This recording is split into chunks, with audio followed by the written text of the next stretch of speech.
Today we are raiding custom Magic the Gathering cards, probably for 2.5 to 3 hours. Buckle up, because we got a lot to get through. We're going to start off with Razius the Forgetful. This is a 3-mana 2/5 human wizard. It's got Eminence. How the hell can this card be forgetful when it has the Eminence mechanic? There's never that. It's never going to be missed. If you would draw a card and instead mill 2 cards, that is original. At the beginning of your upkeep, you may return a card from your graveyard to your hand. Oh, come on! This card is like way more busted than like regular card draw. I said, oh, but okay, what, for your first draw for the turn, you just don't draw cards? Because so at the beginning of your upkeep, there's nothing in your graveyard for the very first upkeep, and then every other upkeep, you are milling your graveyard. You get to choose a much better card. And also it says at the beginning of your upkeep, you may return a card from your graveyard to your hand. It's not even necessarily the cards that just got milled. You could also mill to keep finding better cards. I think this is too strong. This is insane. This happens in the command zone, for crying out loud. This is exactly why I hate Eminence. They're pushing it to way beyond the limits. It has to be on the field for you to return something. Oh, that's right. Okay, so you got that. Okay, you got me on that one. So instead, we are just milling 2 cards to basically enable delve, enable graveyard shenanigans, reanimation, and so on. In that case, how do I evaluate this? I still think it's very strong. It's a very, very strong card. I don't know if I'm I still don't know if I'm thrilled about this card existing, especially with the Eminence thing. If you would draw a card, instead mill 2 cards, but then you're never drawing cards. High risk, high reward. The damn draws is right. Bingo. Nikachu misinterprets a card, and of course we do have the bingo card, which people love. Because if there is a bingo, then we're going to give a freebie to chat. Nikachu misinterprets a card. It didn't take long. It took 1 card. 1 card. That is a new record. I didn't know I could beat that record. By the way, for anyone who wants to participate with the bingo, please screenshot this. You guys are responsible for figuring out these bingos. Go find it. It's not my responsibility. It's your responsibility. Fire. Also, rules as written, this prevents you from drawing your opening hand. What? So we're just milling things instantly? Oh, then in that case, this card is terrible. Well, this card just went from people say like you go from 0 to 100 miles per hour real fast. No, we went from 100 to 0 real fast. In fact, this is going negative. So is this like the ultimate dredge card then? So okay, so Razius the Forgetful, you would just instantaneously mill a bunch of stuff? Without an opening hand, I actually think you could do insane combos. No, if you... would we be allowed to basically mill 14 cards off the bat, like at the beginning of the game? Is that how this would work? Can you get this on the field to turn 1? I mean, things are possible, but very unlikely, that's all. I'm just wondering, does this trigger upon the... Yeah, I would think it triggers at the before the game starts. Wait, how do you mulligan without an opening hand? Well, we wouldn't. I don't know if this is functional as a game piece. Says little MX Doom. Talk Nightmare says, I mean, you start the game with 14 cards in the graveyard, return something like Persist, and you're golden. I would be more thinking like, just make it Dredge. I don't know how Dredge would work in Commander, or how powerful that type of thing is in Commander, but maybe there's something between like Narcomoebas and Dredge Return that you could, or sorry, Narcomoeba, you can only use 1. But there's something probably there. Winner says, hello, I hate Eminence, and this one doesn't even work correctly because it lacks the effect text. Eminence is just a flavor word this way. Well, I think we know what it means, though. You know what I mean? You know what it means, right? You know what I mean? We all know what it means. Stock Nightmare says, though you also need to tutor your lands into your hands. No. We could dredge the, what's it called? We could dredge, there's 1 dredge land that I think we could get. We can, instead of drawing a card, which we're not going to do, we use the dredge mechanic and put the dredge land into our hand. Gillum says, it's going to be difficult to get mana for the commander without getting cards in hand. I think we're just all in on this Eminence effect. It's all or nothing or for this thing. Fire also says maybe put this under card doesn't work since it doesn't let you play normally. No, it does. I'm telling you, you play dredge. I'm pounding the table on dredge here. So you just, instead of drawing an opening hand of 7 cards, you put 14 cards into your graveyard and you just go about your business from there. And then and so on. Does dredge even work with replacement effects in mind? I would think it does. But I'm not a judge. I'm not a judge. All right, do you know what? Okay, this card is technically legal. It went from it danger to being worthless. Debt collector, or sorry, maybe not even worthless. Debt collector, you want to see the bingo card? This is the bingo card. Screenshot, 3, 2, 1, and it's gone. Okay, we have super chats. We have a lot of them, in fact. We're going to start off one from Bacon Catbug. Thank you very much for your super chat. Generous tutor for when little Billy no mates casts Cyclonic Rift in hour 3. Oh my god. Okay, generous tutor. So if you want to donate cards, if you want cards to be part of the show, do join my Discord. Post the card there with a title. And then donate.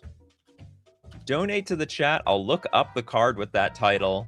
And then your card can be part of the show. Oh my god. This is like Gifts Ungiven meets Star Wars. Is this a real art? It's giving me strong Star Wars vibes. I don't know why. We have a generous tutor as a white instant. Choose 2 or more. Target opponent searches their library for a card. It puts that card into their hand, then shuffles. What? Or target opponent untaps 2 lands, or draw a card, and target opponent draws a card. This is a very... It's like, okay, this is a very politicsy types of card. So if we are in a desperate attempt to beat somebody else, and someone's like, hey, I got this card in my deck. Does anyone got a generous tutor to tutor it into my hand? I was like, do you know what? I got you covered with actual generous tutor. Now, and not to mention, remember, choose 2 or more. So I'm assuming, based on the order, someone can look. No, this tutor tutors directly into their hand. That's crazy. I thought the whole point was draw a card and target opponent draws a card, lets them draw the tutored card from their deck that they put on top. But no, we're actually tutoring directly into our hand. Some tutors just tutor directly onto the top of their deck. Don't forget to like the stream. That's right, Dick. We gotta like the stream around here. That art is real. It was a holiday promo from Gifts Given. We are giving gifts. So Talking Nightmare says, how about that? Bacon Catbug suggests a card. And this is the stream where Nikachu really brings home the bacon. I hope so. What? You would always generally want the card, but you have to give your opponent one of the other 2 gifts to do it, and they get a free card too. That's right. So, okay, so on one shot, we do get to draw a card out of this, but we do have to help our opponent at the same time. We're really helping our opponent twice and us once. Like, we draw 1 card, our opponent will draw a card, and then on top of that, is it separate opponents? So we have target opponents. So we can have one, if I understand this correctly, we can have one person draw a card, we draw a card, we have another person like tutor something into their hand. So that's interesting. Scheming Symmetry meets the Secret Rendezvous. It's the art of gifts given, and we're still giving those gifts. And I like it. I think this is a great idea. It's beautiful, and it's very generous. Back to the freebie section. We've got. I also choose this guy's dead wife. That sounds terrible. So this is a double black sorcery. Target player returns target creature in their graveyard to the battlefield. Each other player creates a token that's a copy of it. Oh my god, that sounds like absolute madness. No, God, please, no. I don't understand the meme though. I also choose this guy's dead wife. I personally think whoever married to Phage should win, but I don't know enough about the rules to ensure that. Fair Fire says print it. So oh, I see. Target player. Is that how it will work? So we reanimate Phage. Phage triggers, but we're gonna trigger last. Everyone else triggers first. Everyone in each other play. Yeah, I guess everyone else's Phage triggers first, and they lose because they didn't put the thing into play. It's a Reddit moment.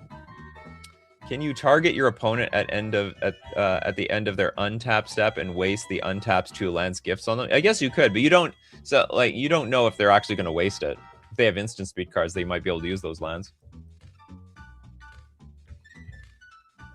You never know. Teutonic Nightmare says, ironic how targeting Phage just winds up drawing the game. Does it? Does it? I don't think so. Okay, let's look up Phage. Let's look up Phage. When Phage, the Untouchable, enters the battlefield, if you didn't cast it from your hand, you lose the game. So if we reanimate a Phage and then everyone else gets a copy, all the triggers go on the stack. But because we are the active player, our trigger goes on the bottom. And then everyone else's triggers resolve first. So player 4 dies, player 3 dies, player 2 dies, and then you win the game. Yeah, the triggered abilities resolve separately, one at a time. We are victorious. I mean, the card is just basically how to win the game with Phage. How can I win with the game with Phage? It's another Phage combo. Also, Platinum Angel exists if you want to do it well. Platinum Angel exists if you need to defend yourself versus the Phage combo. Yeah, each other player creates a token. These tokens hit at the same time. No, they all have triggers. The triggers go on the stack. That's why Magic the Gathering created the stack. Nothing happens well, I shouldn't say nothing happens simultaneously. There are some things that happen simultaneously, but this is not one of them. Okay, next up. Anyway, this is a cool card. Next, we got Chris. Thank you very much for your super chat, Chris. We got the Burdening Knowledge. I thought this would be an interesting way to fix Commutative Upkeep. I don't think Commutative Upkeep needs to be fixed. I think it just needs to be iterated on, you know what I mean? Burdening Knowledge. Because I think there's a lot to work with Commutative Upkeep, and Wizards is just not trying. Okay, Burdening Knowledge is a blue. It's an enchantment with protection from yourself. I didn't know I needed protection. It's got accumulation. At the beginning of your upkeep, you may pay X, where X is at least the number of accumulation counters. On this plus 1. Then put a number of accumulation counters on this equal to the difference. If you don't, you'll lose X life. I'm already lost. Okay, at the beginning of your upkeep, you may pay X, where X is at least the number of accumulation counters on this plus 1s. Okay, I have 0, so I can pay 1.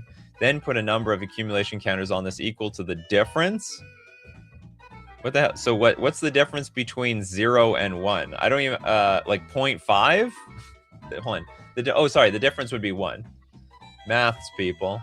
Cumulative Upkeep needs better cards in general. Cumulative Upkeep just needed to not the card needed to not disappear. Or they're you didn't need to have to pay for. There's other ways to pay Commutative Upkeep. Commutative Upkeep could have been paid in life or sacrificing creatures or something. Although that one also is pretty bad. Or the Commutative Upkeep could have been a good thing. It's a good thing until it becomes a bad thing. So you can pay anything above the minimum. Why do you guys want to make incomprehensible designs? I know. You're just scrambling my brains over here. Bingo, learn grammar, lose, not lose. Well, I'm not done reading this. At the beginning of your upkeep, if you paid X, target player draws cards equal to half the accumulation counters on Burdening Knowledge, rounded down. Whereas on the lose, this permanent can't be targeted, dealt, enchanted, or equipped by yourself. Oh, sorry. If you don't lose... Oh, yeah. Lose X life. Gotcha. It was probably done on purpose. It was done on purpose. I swear to God. Yeah, I just read the bit. I just skipped it over. This is... Well, I also would have said that this would have been a wall of text. I mean, this is pretty wally of texty. And... This is also the type of card you got to read 3 times over to understand it. Okay, this card, what was the cost? A blue? It cost 1 blue for all this. Permanent can't be targeted, dealt. We can't get rid of it. Why does it have protection from ourselves? At the beginning of your upkeep, if you paid X, target player draws X cards equal to them. Oh, I see. So you can't give it to yourself. You have to give it to somebody else. Okay, for that, I actually think this is actually quite legal. Whatever advantage you get, you have to equally give it. I wouldn't say equal. You have to give some advantage to somebody else as well. Yeah, anti-Sudoku card. Call it wall of text.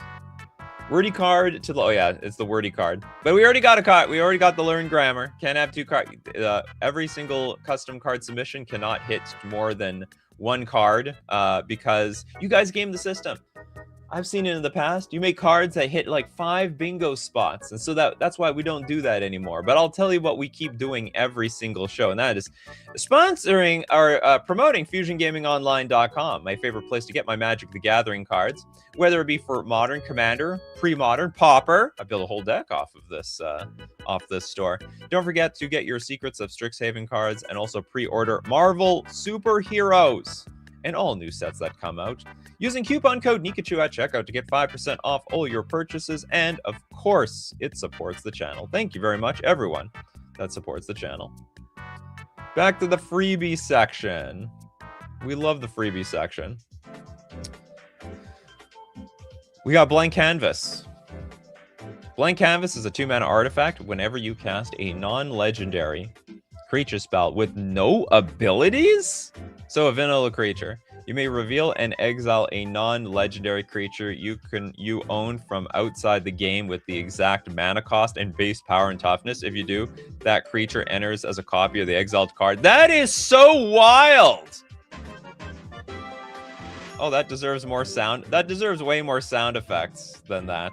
Hold on, what else do we got here? So basically, okay, so outside the game, I don't know how this card would work in Commander, but in 60 card formats, outside the game would be your sideboard. So you could have like a number of many different cards. Like, let's say we build an entire deck out of like 2-mana 3/3s.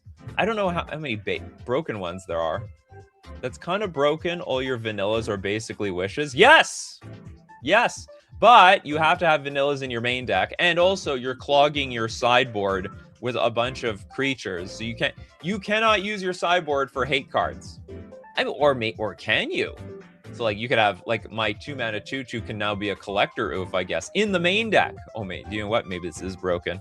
Maybe this is this is maybe stronger than I think.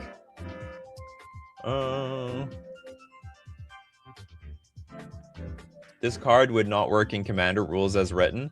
That is correct. Outside the game would be your sideboard for events. For competitive events. Pedgeman says, and you can make it multiple times the same card. It doesn't remove the card you copy. That is correct. But you remember, you are limited to 15 cards in your sideboard. Also, you're now also going to be limited to what kind of creatures you have in your main deck. You're fixed on that power and toughness and mana cost. You have no choice. Like, let's say you want a 1-drop. So like what, all your 1-drops could be like Ragavan, but you have to have a vanilla 1-mana 2/1. That's probably not too hard to get, I think. It has to be non-legendary. Yeah, so you could have Savannah Lands be Ragavan, I think. Not gonna work in Commander. That's fine. Not every card has to work in Commander. Not everyone. Surefire Self says, wishes famously don't do anything in Commander, so he wouldn't do anything in that format. I'm telling you, people, you might not know about this, but there are more formats out there than Commander. In fact, I play those formats more often than Commander. So come on, we should give a shout out to everybody who plays 60-card formats. You know, things with a sideboard. There's actually just one opponent. It does not feel bad to win the game. There's no rule 0. There's only one rule 0, win at all costs. Within the rules, of course. The only rule 0 is the ban list. And everyone's fine with that. Ragavan is legendary. Oh, we have to reveal. Oh, you may reveal and exile a non-legendary creature card you own from outside the game. Oh, we have to exile it, actually. Look, we actually have to exile it. You know what? We're wrong here, Hedgeman. You do have to exile the card from outside, which is weird. So you exile the card and then you just can't use it again. So it's like a one-time shabam. It's actually really awkward to play this thing. Super awkward. Not to mention, hold on, you also need to get this thing in play first before you start playing other cards, which is just terrible. Grizzly Bear into Badger Mole Cub. That's right. But you can't even play Badger. You can't even play Badger Mole Cub on turn 2. It won't even work because you need to play Blank Canvas on turn 2. So is turn 3 Badger Mole Cub such a big deal? Actually, this isn't a wish. This isn't bringing a card into the game from outside. There is no rule preventing this from working in Commander. It's effectively like a wish. It's basically like a wish. Mercenary says, once Wizards makes cards that tell you to throw your cards back outside the game, will the wishes not be as good as they used to be? I don't know. Winter says, wait, how do you exile something that was not part of the game to begin with? Just put it in the exile zone. Goes from outside the game to, well, I mean, you could say the same thing with the wishes. How does a card from your sideboard end up becoming, like, go on the stack? I think it functionally works fine. Okay, this card is okay. I think this card is actually supreme jank. I would not be surprised that this card sucks if you actually put it into practice. Next up, we got Surefire Selves with the Super Chat. Thank you so much, Surefire Selves. The Harrowing. My card this year devoted to the Golgari people out there. Those Golgari people.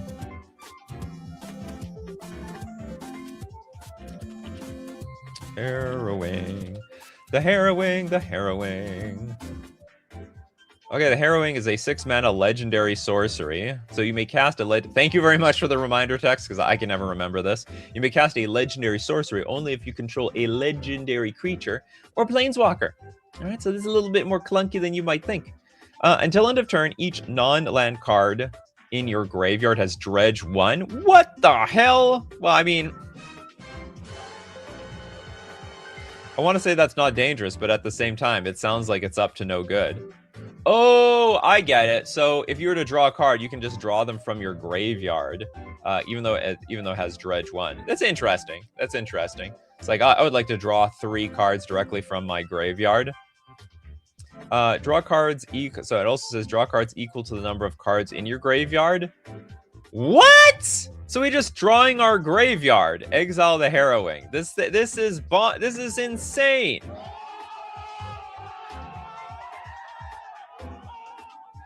This is just insane.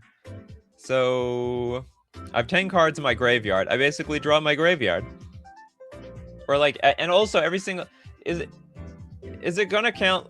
I assume for every single card I draw. No, oh sorry, I don't draw cards.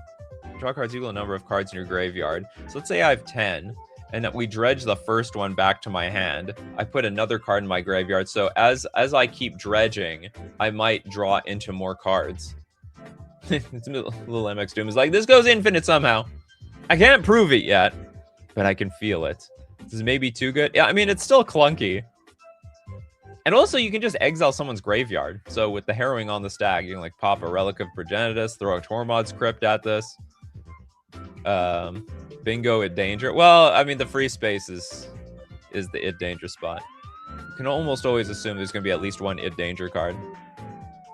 Almost guaranteed. And it's been a while since I've caught a custom stream. Thank you for being back, Anna. I was like, there's freebies on the house. Where's Anna? There's millions of freebies. Hoping to get a freebie by the end of the show. It's almost guaranteed these days. Surefire Self says, this one almost cost 7, but I wasn't sure if it was too good. I'm going to say, I don't know. This is a weird design. I'm going to say it's okay. But this is the type of card, like, you got to play it to know what it's all about. It could be insanely broken.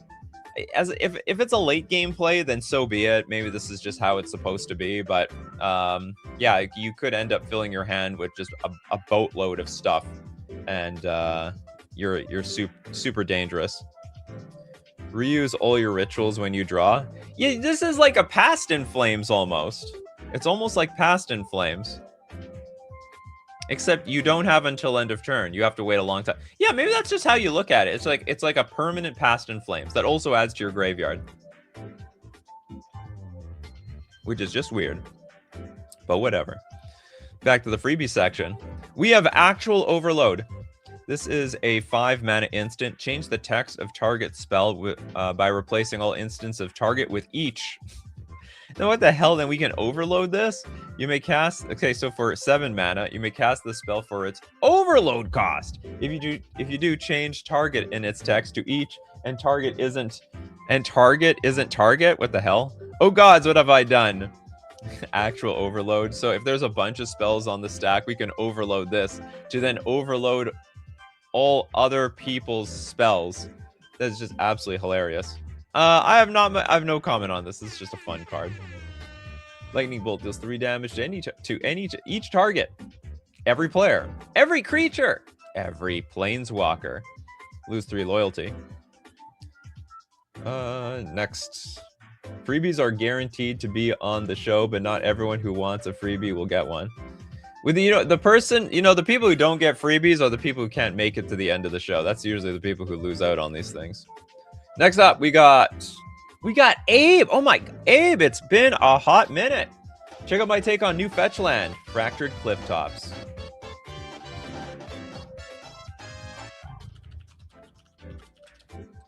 Let's take a look at them clifftops. This is a new fetch land. Come on, why are we reinventing the wheel over here? Land, tap, sacrifice, Fractured Clifftops. Choose an island or mountain card you own from outside the game. Reveal that card and put it onto the battlefield. Interesting. Arguably much better. Okay, I will say actually this is significantly better than current fetch lands. Yeah, it's like a wish land. It's way better because you don't have to shuffle the deck. There's less shuffling. And I think I'm a little bit of the opinion that like searching your library should be banned in Commander. That would reduce it would make the games flow a lot faster. Shuffling is less of a pain when you don't have to shuffle at all. And it would also remove the consistency that you would get. But you get consistency in other ways. But yeah, you're filling up your sideboard with more lands. Yes, you would. Yeah, you would have to. It's a sacrifice. It's a sacrifice you would have to make. So this would be strict. It's technically a strictly worse land. Of course, and of course, like in Commander, you can't even use this thing because you don't have anything outside the game. But in a casual setting, this is a little bit better. And then in a competitive setting, this is significantly worse because you have to sacrifice sideboard slots for like Steam Vents or something like that. You know what I mean? The line next to him was like, please do not ban searching in Commander. I need my cultivates. I know everyone who wants ramp, but look, we can. That's why they should make conjure for Commander. We're gonna conjure cards in play now. I think you can make it. I think it's possible. Damien says, my most recent customs are a set of several cards in a single post. Would I be allowed to suggest that? If you donate, you're allowed to donate 2 cards at most per show. See, Lacano is donating 2 cards this week. So I got $5 per card, 2-card limit. For Pass of Life, got 2 cards over here. So you're allowed 2 cards. And then in another 2 weeks, you just suggest another 2 cards. Or maybe we should be going back to like 1 custom card show a week. This show is a bit too popular. Winner says, is the deck thinning people talk about really relevant? Is it not super marginal? It is super marginal. I mean, the thing about the shuffling, the deck thinning is super marginal. I would say people grossly overrate that. I think it's super overrated. Yes, please, the weekly. Return the 15-card limit. Oh, God. Maybe I should do that for like 1 stream and see what happens. And if it's like an 8-hour shift, but I make like a few grand in 1 day, maybe it'll be worth it. Yes, big limit increase. Yes, big limit increase limit for anyone that wants to. For anyone who like has 15 cards at the end of the, I'll leave you 15 card people at the very end of the show, and then the freebie people will still have to wait for forever. The AI streams would probably have to be on Mondays. Okay, deck. Some people still love the deck thinning. Yeah, number go up. Bank account go up. Okay, Fractured Clifftops. This is perfectly legal. It's perfectly legal because this is... Okay, I shouldn't actually say it's super strictly worse than a regular fetch link. You're not paying life. So for people who want to keep their life total nice and high and dry, maybe this is better. But still, it's a big cost to not have to sacrifice the sideboard slot for like a surveil land or something. Back to the freebie section. We've got Kane running the show. This is creepy. This is nightmare fuel. This is like some sort of fever dream. You saw your grandparents' false teeth before going to bed and turned into a nightmare. This is a 3-mana 2/4 avatar performer. It's got... This is not advent. This is prepared, right? So it's got flying vigilance. And whenever you cast an adventure spell, Kane becomes prepared. That is awkward. So we need to play an adventure card from like Throne of Eldraine in order to trigger the prepared on this, which is basically adventure, right? We need adventures to trigger our adventure. So the prepared part is traumatized for 5 mana. Sorcery. Target player mills half their library rounded down. Okay. I have no comment on that. I don't. This is very awkward to play. You know what's the best part of this card? It's a 3-mana 2/4 flying vigilance creature. I think that's the best part of it. It's like that's pretty good. Those are pretty good stats. You get to fly and attack, smack people. The traumatize is terrible. This is terrible. Target play. I mean, unless you can make use of it yourself. You're like milling half your deck and like I don't know, doing graveyard shenanigans. You like them graveyard shenanigans, people. Kane, are we robbing a effing bank? Not familiar with that, Kane. Adventure and prepared, throw an omen too. Yeah, we need more. It should be like whenever you cast an adventure or omen spell. Nikachu, watch the amazing digital circus. Is that where this is from? This is just weird. The guy doesn't even have 5 fingers. It's got Simpson fingers on them. But I'll tell you what, so it might be missing a finger, but I'll tell you what's not missing with mana traders, and that is every single card that exists in Magic the Gathering. You see, for a subscription, a monthly subscription, you have access to you can play more decks because you have access to every single card that exists on Magic Online, the digital platform for playing Magic the Gathering. Don't forget to use coupon code Nikachu_AHL for 40% cash back on your 3rd month subscription. And let's get back to our show. Can we call that a flavor win? I don't even know. That is Bruvac. Never heard of him. Bruvac the Grandiloquent. I can't pronounce that at all. Okay, time to go to the $10 super chats. We have a little MX Doom been on a Kingdom Hearts kick. So I've made some cards based around the characters from the series, this time focusing on Aqua Magical Master and Anti-Aqua Lost Within Darkness. Let's look up Aqua.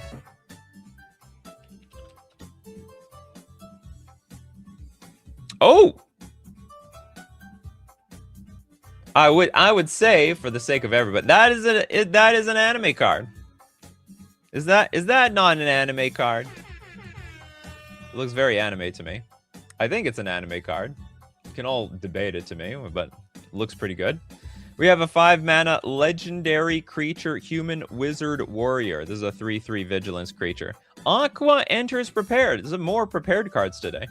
People love their prepared cards. Whenever you spend 4 or more mana on a non-creature spell, put a +1/+1 counter on each of up to 3 target creatures. If we spend 4 or more mana, we buff up our creatures. That is that the first time such a card exists? That ability sounds so obvious. That design sounds so obvious, but I can't think of a single card that actually does that. Like, okay, play your spells and also buff your creatures. It's not an anime card. Kingdom Hearts isn't an anime. It's a video game. But what? So what? If they have the anime style but not actually anime, okay, whatever. We can move it. It's still a 5-card type bingo. It's still 5-card type bingo. Where is it? 5-card types. We're just moving the circle somewhere else, people. You anime people are very specific. That's not a cartoon. It's a video game. Style has nothing to do with it. Fine. Mickey Mouse is in the same game. Is it? Rose Kitty Ooh says, also for some reason I got told 8:30 p.m. today. You got told... Who told you? I didn't tell you. Anyway, we got when we are prepared, we got to play Wayfind. It's an instant. Look at the top 4 cards of your library. Put 2 of them into your hand, and the other on the bottom of your library in a random order. This is just a banger card in general. Very nice design. It looks like a standard playable too. So enters prepared. The Wayfind is very, how do I put it? It's a it's a pretty common type of card. Pay 4 mana, draw 2 cards with some selection, and this one can also buff up your team, maybe for a human deck or a soldier deck of some sort. Kingdom Hearts is basically Final Fantasy plus Disney. Oh, they combine RPG, like the Disney RPG. Oh, so is this Disney design? Where'd this art come from? It doesn't look very Disney to me. That's the thing. Winter says there are a lot of Disney characters in Kingdom Hearts, like half the cast. Benny says, I once made a custom card, John 17. Oh, whatever, this thing. You got a lot of custom cards. Okay, Dadam draws Kingdom Hearts forgot they were supposed to be part Final Fantasy. Was it? Whatevers. Okay, so was it literally supposed to be half Final Fantasy, half Disney? That seems so strange. Sephiroth meets Mickey Mouse. Would you like to see my mother, Mickey? My mother always played your videos when I was growing up, Mickey. It's Final Fantasy design. The game is weird. Okay, cool stuff. Cool stuff. I like this card. It's honestly just like a very normalish card. Very, very, very, very classic Wizards of the Coast design. Slightly power creep for today. Now we have the Anti-Aqua, Lost Within Darkness. 4 mana for a 3/3 human wizard warrior with menace. Whenever you cast an instant or sorcery spell, create a 2/2 black heartless creature token. This is very strong. Not too strong, but it's pretty strong. It's like Young Pyromancer, but for grizzly bears. At the beginning of your end step, if you control 3 or more heartless Aqua becomes... What do you mean 3 or more? Oh, you mean 3 or more 2/2 heartless creature? Oh, I see. 2/2 black heartless creature tokens. So if you own 3 or more heartlesses, bit strange. Sephiroth dies canonically to Mickey Proto Gay with a key. Oh, sorry, Prodigy. You made it weird, Nikachu. Well, whatever. Is this 5 words in a name, or does the hyphen make it 4? No. Anti-Aqua. You know, that's definitely still 4 words. Did someone say Door to Darkness? Okay, well, apparently... Okay, so it's prepared when we have 3 Heartlesses. Dark Mastery for 6 mana. Cascade. You also draw 3 cards and lose 3 life. That's insane! So for 6 mana, we're getting some random permanent. Oh, but we do lose some life. But we're drawing 3 cards at the same time. This is bonkers. Bingo 5 types, though? Yeah, we already got 5 types on the bingo card. See? 5 types has been done. Well, you want it again? All right, it's on there. It's on there twice. Having it twice is twice as nice. We also have Kamon Bonnet says Disney has approximately nothing to do with it.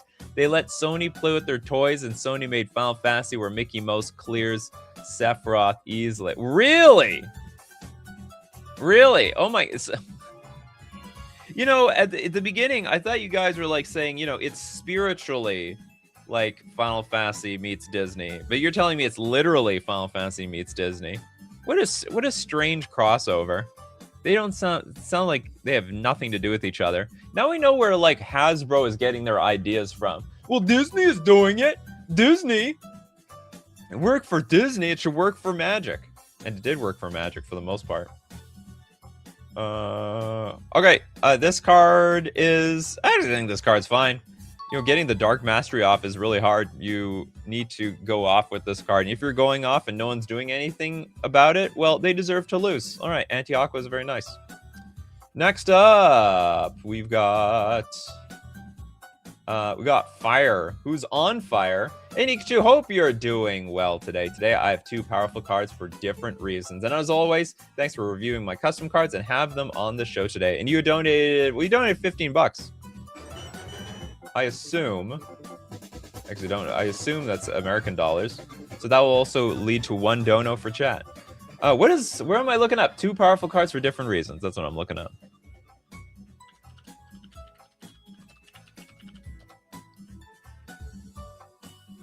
Let's find out what the reasons are here.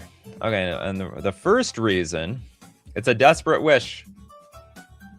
It's a 2-mana X sorcery. As an additional cost to cast this spell, mill half your library rounded up. You're probably up to no good if you're playing this card. Search your library for a non-land card with mana value X or less. You may cast it without paying its mana cost. Well, what if you can't find it because you milled it already? A little bit of a gamble here. As additional cost to cast the spell, mill half your library rounded up. Oops! Oops, the card that I was looking for, it's right there. It's funny. Fire's like, I always donate a little extra for you. Really? I didn't. I've been eating up your extra super chats for nothing. Lorezio says, I can't wait for the ultimate showdown of Ultimate Destiny reads like an MTG deck list. We're very close to there. Well, this is such a funny card. It's a tutor, but you might not be able to tutor for the card. Search your library for a non-land card with mana value X or less. Well, it might be in my graveyard. Well, I have to look for my second best thing. Maybe my third best thing. Half your library is a lot of cards. We're just dumping the whole thing into the graveyard. Broken. Pay 2, mill half. Don't care about the rest. Oh, yeah, you're right. You know what? I think you're up. I think you're onto something. It's basically 2 mana. Dump half your deck into your graveyard. It has to. I mean, that's like a borderline like Entomb in 60 card formats. Like, what are the odds you brick on your reanimation targets? You could even go 2 mana Desperate Wish, and you can probably like hit 2 Narcomoebas and a Dread Return or something. This is kind of like Demonic Bargain. Scry to bottom first.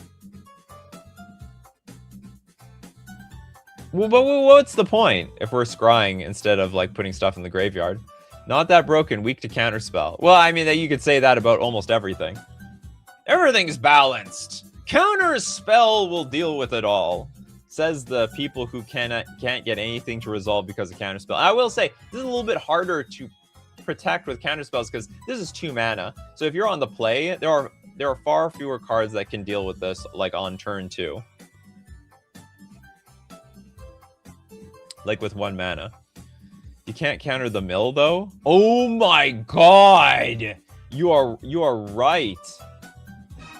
It's an additional cost to cast the spell, mill half your library. Good god! Not that broken. Weak the ley line of the void. Are you trying to play this card, Nova? Are you trying to make the argument? Hey, this is not that bad. Ah! It's just half your library. That's like nothing. Come on, that doesn't win the game. Winning the game wins the game.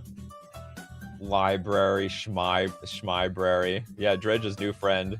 I think a lot of reanimation decks also would find this quite attractive. Probably more attractive. The additional cost should exile, not mill. That would make it fair. Yeah, you know what? That's actually the way. That's how you fix this card. Yeah, I 100% agree. So, like, if you want to make this... But you know what? I bet the card was designed this way. Anyway, I do think it's broken. We're definitely... it's definitely broken. Next up, we got Scrying Pool. This is for 4 mana, an enchantment. Whenever you cast a creature spell, scry 1. That's cool. Then draw a card if you spent at least 4 mana to cast that spell. Then you may cast a spell from your hand without paying its mana cost if you spent 8 or more mana to cast the spell. This is a absolute banger. This is a great idea. I don't think this is overpowered at all. I think there's a lot of cards out there that a lot of green cards out there that help you set up future creature spells. What's really weird is you can play this just as blue. You could put this in a like mostly mono blue deck. So blue, 2 generic, and then they also get the same benefit. Although I don't know how many 8 mana spells blue is playing here. Run call is for the effect. This is a Prismari effect. Oh, you mean red? Oh, blue-red? Oh, Prismari. It rolls off the tongue so well. It's beautiful! Oh, it's beautiful. I don't like is it. Prismari! It's so elegant. Bringing elegance to such to a very distinguished color pie. Part of the color pie. I would like this better if it was mono blue, says Came On. Well, honestly, it's not a very blue card. This feels very green to me, despite the scrying. Tonic Nightmare says discounts Eldrazi for the cost of a worm or something. Probably. Cascade Go. This is basically Cascade. You may cast a spell from your hand without paying its mana cost if you spent 8 or more mana to cast that spell. Yeah, you have to pay. You gotta pay the mana here, alright? Wait, you wanna get some freebies here? Nova says, personally, I'd prefer if this was just was blue-green instead of green-blue. I don't get it. You mean instead of the hybrid colors? Witherbloom has less sauce than Golgari, says Steve Cooper. And then a duck says, no, it's not Prismari, it's green. There's lots of 4 green mana green enchantments that draw cards when you play creatures. Absolutely. This is a very green effect. Like, I've seen so many enchantments that do a lot of separate things like this. I think this is just the prime commander card. I think this is a banger. I think it's very nice. Oh, is the mana symbol ordered wrong? Oh, ooh. Maybe. Very awkward templating. That should probably be a bingo square. I wouldn't be able to notice. Do I have a random magic card on me? What does this phage look like? No, isn't the templating right? This templating looks okay. I don't know templating, but I think the templating is okay. Yeah, Prismari is big in mana value instant sorcery, not big creature. This looks great to me. Okay. I approve. I quadruple approve. Okay, the next of a million super chats, we have Elixir with GTR 555. 2 cards. Note that the second card is not a siege, so please read the reminder text on it. Okay. GTR 555. What is GTR? Grand Theft Auto? I don't know. Okay, GTR 555. Okay, love you to death. In fact, they loved each other so much they ended up dying together. It's a 2-mana instant. Choose 2 target creatures controlled by different players. Put a decayed counter on those creatures. Fascinating. So it's like Sword of Removal. That creature can't block when it attacks. Sacrifice at the end of combat. This is a banger card. I'll be by your side until old age takes us, my dear. No, until you guys attack. You can be around forever. That's a flavor fail. Pedgeman is right. What does Pedgeman say? We missed something with Desperate Wish. Pay X equals 0 gets Living End. Living End has no cost. And the Desperate Wish... Oh my god, it was a 2-mana win condition. Basically new Living End tech. But then you can't play with Cascade cards. You're totally dependent on that one card.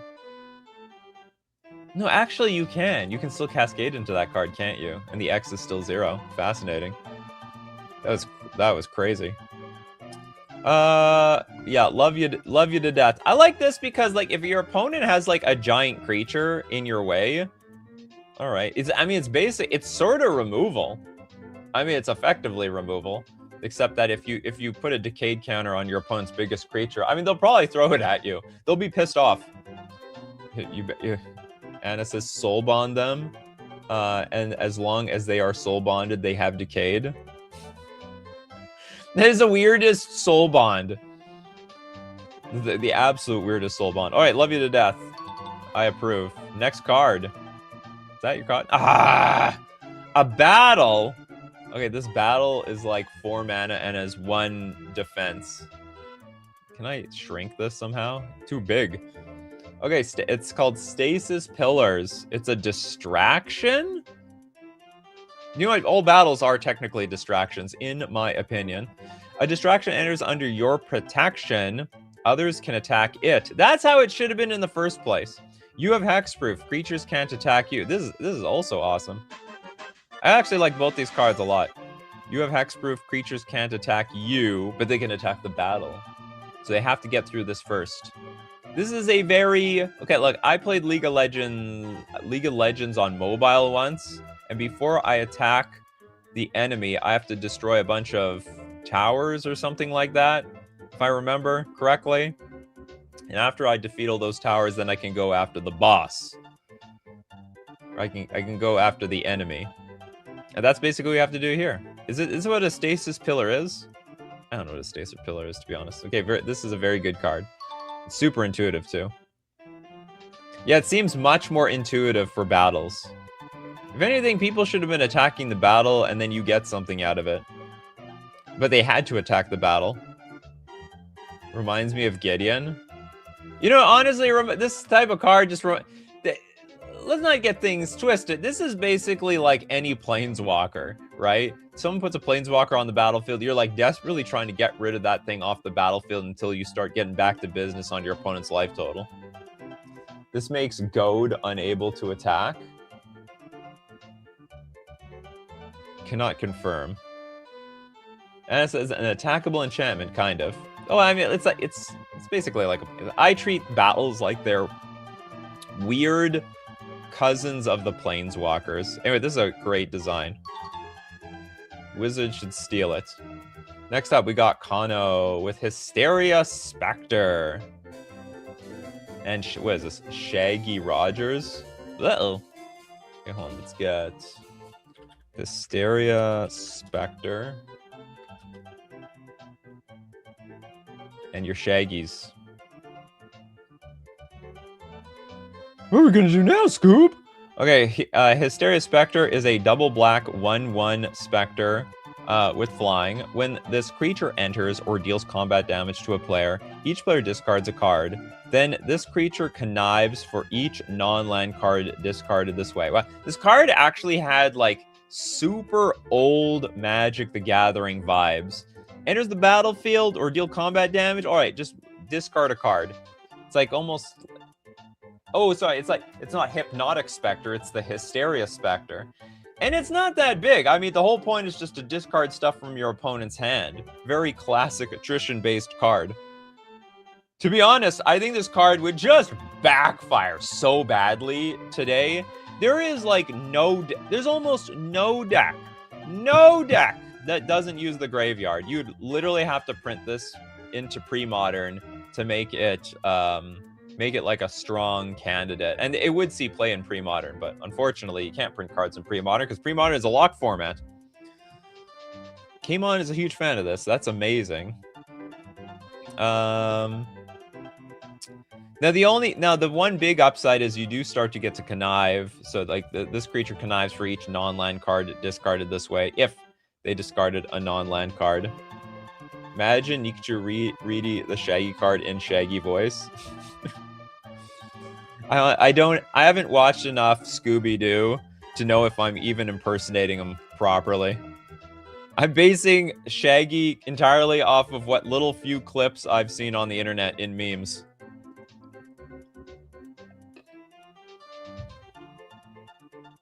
Dies to Path to Exile? Oh, dies to anything. Dies to gut shot. Dies to a brisk breeze. I mean, pre-modern right now is a locked format. If Wizards adopts it, then it won't be locked. No, it would still be locked. Like Wizards can adopt it like they adopt Legacy. But it's better that they don't, because they're I'm very much against their current ban philosophy, both for banning stuff and unbanning stuff. I think they've lost their mind. Zoink, Scoob!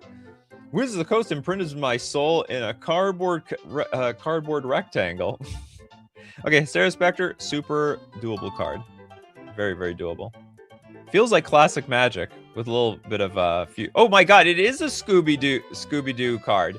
It's Shaggy Rogers for 3 mana. That's not Old Man Witherby. Legendary Planeswalker Shaggy. If Shaggy would be dealt damage by a creature that is face down or is turned face up since your last turn, let's take that mask off of you. Put that many loyalty counters on it instead. So, so it's very, very, very flavorful. Rose Kitty says they would print cards for pre-modern. Very unlikely. They would probably do master sets for pre-modern. There's a lot of pre-modern cards that need reprints. A lot of cards that need reprints. But they would be a one-time cash grab. I don't think they could do anything further than that. Putting souls in cards is more of a Yu-Gi-Oh thing, not MTG. Yes, I guess so. Just like how Kaiba and Mokuba were put in, their souls were put in a Yu-Gi-Oh card by Pegasus. That did happen. Okay, we have more to this card. 0 loyalty. Each player manifests dread. Until your next turn, those creatures attack Shaggy if able. Everyone mass is attacking Shaggy. -X, investigate X times, then exile up to X target creatures that are face down or were turned face up since your last turn. Really weird card, but really leaning in on the flavor. I think this is a flavor win. Do we have flavor win on here? Yeah, I think this is a flavor win because a lot of the detective work that Shaggy does is, you know, unveiling masked villains for the most part. Shaggy is really fragile. What do you expect? The guy, I mean, I didn't watch the cartoon, but he looks like he's in university and he doesn't even work out. If we want to be technical on Planeswalker type, his real name is Norville. Is that right? Doesn't flip to Super Shaggy? Why is he scared of the unmasked ones? I don't know. Bingo, new non-creature card type. This isn't a creature. This is, what are you talking about? Non-creature card. Bingo, new non-creature. Oh. But it's a legendary Planeswalker. Because that's the card type, right? We're just legendary Planeswalker is a regular card type. Nothing new. Hey there, Sin. Sin. Frosty says, I mean, for starting 2 loyalty, it needs to survive combat to get the loyalty counters. Oh, it's got to survive a lot of stuff around here. Okay, this is a very neat card. Very, very, very big flavor win. 4 Paths of Life. Let's get dangerous. Is this a Darkwing Duck card? And also Uno. You know what? Of all the years we've been doing this, no one's posted an Uno card. Let's get dangerous. Did anyone else watch Darkwing? Oh my god, it's Darkwing Duck. Okay, so we've got, what do we got? It's an 8 mana sorcery. Okay, not actual Darkwing Duck, but probably something he would do. The spell has split second if you spent Wooburg and 1 generic to cast it. Okay, that's pretty cool. Each player exiles all cards they own anywhere, face down, then sets their life total to the total number of cards they own in exile. Then, starting with you, each player may pay X life to shuffle X random cards they own in exile into their library. Then, the current turn ends. I don't even know what this card does. Okay. So first off, we're taking everything that we have in play and it's face down in exile. Then our life total is equal to the number of those cards. Then starting with me, each player may pay X life to shuffle X random cards they own in exile into their library. Oh, they got to pay life to put the cards back in their deck. Then the current turn ends. Then we're just restarting the game. This sounds terrible. It's just 8 mana, not even upheaval. Planeswalker type isn't a creature type, that's correct. Nikachu, please, Shaggy is the new subtype. Is there yeah, but do we have something for subtype? New custom keyword, new non-creature subtype. Oh. All right, we got it. When you got it, you got it. Not everything in play. Everything everywhere. Exile all cards you own. Oh my god. Yeah, even your board game that you have set out to the side. This sounds unnecessarily like frustrating to play against. Okay, is the card legal? Yes. Is the card fun to play against? Absolutely not. It seems like not a good way, and like, yeah, and so whoever had the most permanents on the battlefield, I guess, gets to reshuffle their better cards back into their deck for a chance to draw them again. This screams, thanks for giving me the pieces of my infinite. Well, I don't know about that. Bingo, new non-creature subtype Shaggy. Okay, I got it, people. Okay, I got it. You guys win. Looks like Doomsday Pile. Surefire Self says, honestly, this would feel better if you cast, if the caster to play it, if it had a Karn Liberated clause attached to it, but it just feels like, why would I cast this myself? I don't know, they just want to reset the game. I would imagine, I'm not entirely sure, but let's say you're a token player and you got 1 million tokens on the battlefield, and for some reason you don't want to win with the game with them, then you can get dangerous and screw everyone over, like basically go to a huge life total and put all your better cards back into your deck. Trip says, it seems like most of the time people won't pay life to shuffle random stuff back in their library. They might want to do that with their commander, right? Because it gets, oh no, commander goes to exile, so the commander would go back into their command zone. Shuffles them back in random. Yeah, but there might be certain cards that you want to get back into your deck. It only costs you 1 life. I imagine if there's 30 permanents, I might pay 4 life to get like some key cards back into my deck, but that's about it. Even the library is exiled. Is that each player exiles all cards they own anywhere face down?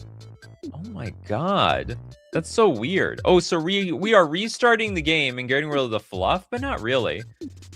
Okay, whatever. I'm not a fan of this. It's like restarting the game. It's, you know, it's Shahrazad basically. It's borderline Shahrazad. Restarting the game in just a weird way. Uno. Who doesn't like a little Uno around here? Legendary enchantment. That doesn't even look like an Uno card in the art. Feels very Yu-Gi-Oh like. When casting this spell, each player draws or discards cards until there are exactly 7 cards in their hand. No other cards named Uno can be placed on the battlefield. Whenever a player would have exactly 1 card in their hand, that player must declare Uno before doing so. If they can't or don't, that player draws 2 cards and loses half their life rounded up. So they must declare Uno before getting down to 1 card. The first time a player has no cards in hand, that player wins the game. Fascinating.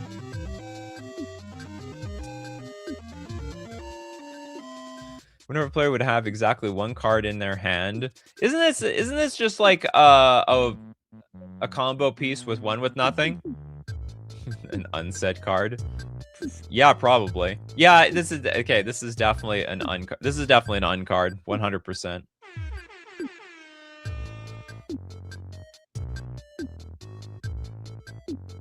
If I've ever seen an uncard, this is it. Red decks would love this, probably. Red decks, 1 with nothing. 1 mana Wheel of Fortune. Well, not necessarily. Oh yeah, it is. Yeah, when casting this spell, each player draws or discards cards until there are exactly 7 cards in their hand.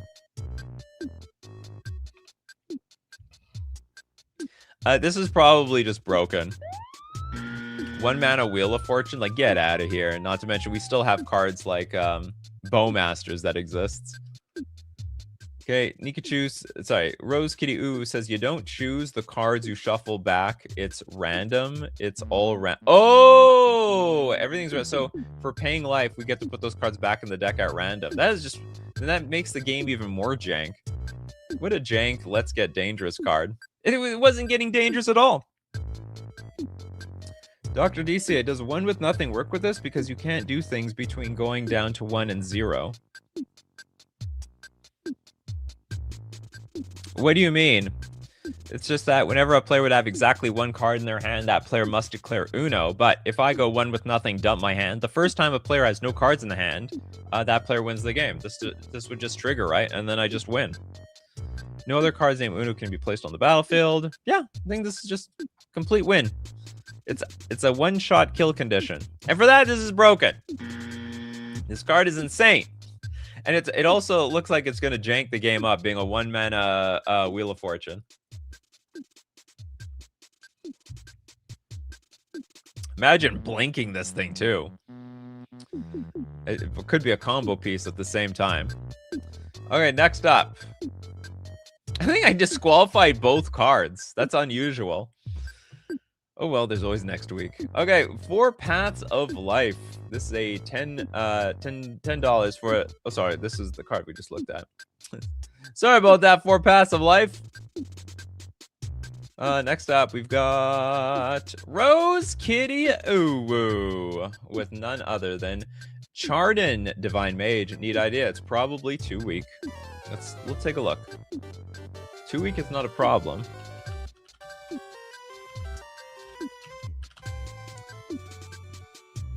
Chardon. Okay, that has to be a Yu-Gi-Oh card.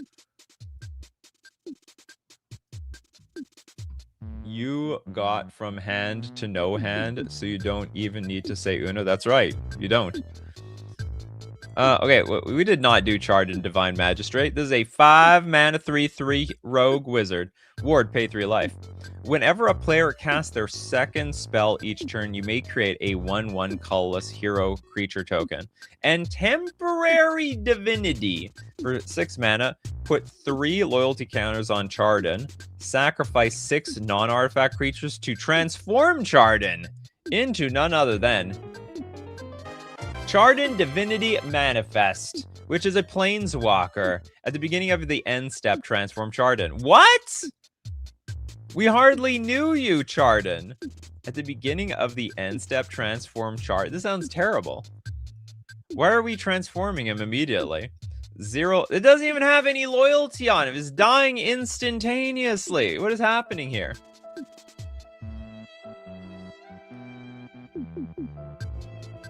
Okay, we have no loyalty, so it should be dead on the spot for 0 loyalty. Target creature gets -X/-X until end of turn, where X is the number of instant or and sorcery cards in exile. -3, which is impossible. This doesn't even have any loyalty. Oh, read the front half again. Oh, sorry. We gained loyalty. Gain control of target creature. -7. Copy each instant and or sorcery card in exile. For each copy, you may cast the copy without paying its mana cost. Okay, how do we get loyalty? Put 3 loyalty counters on Chardon. Okay, that's just weird. And oh, it transforms. It doesn't exile and come back. I'm too familiar with the times where like a card exiles and then comes back onto the battlefield, so the loyalty from the first half wouldn't even matter. I didn't even catch that hat. Why? But then why put this clause here? Put 3 loyalty counters on it? Oh, so you can build it up? So in that case, it transforms. Okay, whatever. Okay, so it transforms as 3 loyalty if you do nothing, which like the 0 ability. Then it flips back. And then you have to sacrifice again. But then if you sacrifice 6 non-artifact creatures, which is a lot. We are really throwing these non-artifact creatures to like the volcano, aren't we? We are just throwing them all away. A duck says Yu-Gi-Oh like sparkle names. They do like sparkle names. 76 mag. Nope, loyalty counters comes from the previous side of the card. Yes, thank you very much. This is also a Yu-Gi-Oh card. Bingo, other TCG adaptation. Do we have that? We do have that. The TCG adaptation. Just create Eldrazi spawn tokens. Token spam, I guess. This is a lot of work, but you know what? I think it's fine. It's nothing illegal. Whenever a player casts their second spell each turn, you create a 1. I guess we have to hope our opponents are playing a lot of spells. Millions of spells, in fact. Would it be too broken that if someone plays a spell, you get the 1/1? Yeah, that's probably too much. We need to wait for people to like play multiple spells in a turn. This is super expensive to put the loyalty counters on. It is very expensive. 6 mana, and 6 creatures. The creature's looking at the chart, and oh my god, I know what my fate is. I'm gonna die, aren't I? Yes, you are going to die. You're gonna die a horrible death. All right, Chardon, you are legal. Somehow I feel like these abilities should be like easier to cast. Like maybe some of these should be plus abilities. It's so painfully difficult. I think it's hard enough to get the Chardon to flip that the Planeswalker side could be a bit more pushed. Does this count as the custom keyword? Yes, but only 1 bingo per card, so people can't game the system, and we already got other TCG adaptation. Next up, we've got... How many $2 super chats do we have? We have quite a few, actually. We got Razgriz. Thank you so much, Razgriz, for your super chat. Yun Lee and Aventurian. Let's look up Yun Lee. Sounds like a Street Fighter name. Okay, we have Aventurin. This is a 3. Are both cards here? Yeah, good. What is this? Aventurin for 3 mana. Legendary creature. Avgin Advisor, whatever the hell an Adgin is. This Aventurin enters with a shield counter on him. At the beginning of your upkeep, and whenever you flip coins or roll 1 or more dice, this is a dice. They like dice. They might be a dice master. Create a treasure token. So I get very good at rolling dice, apparently.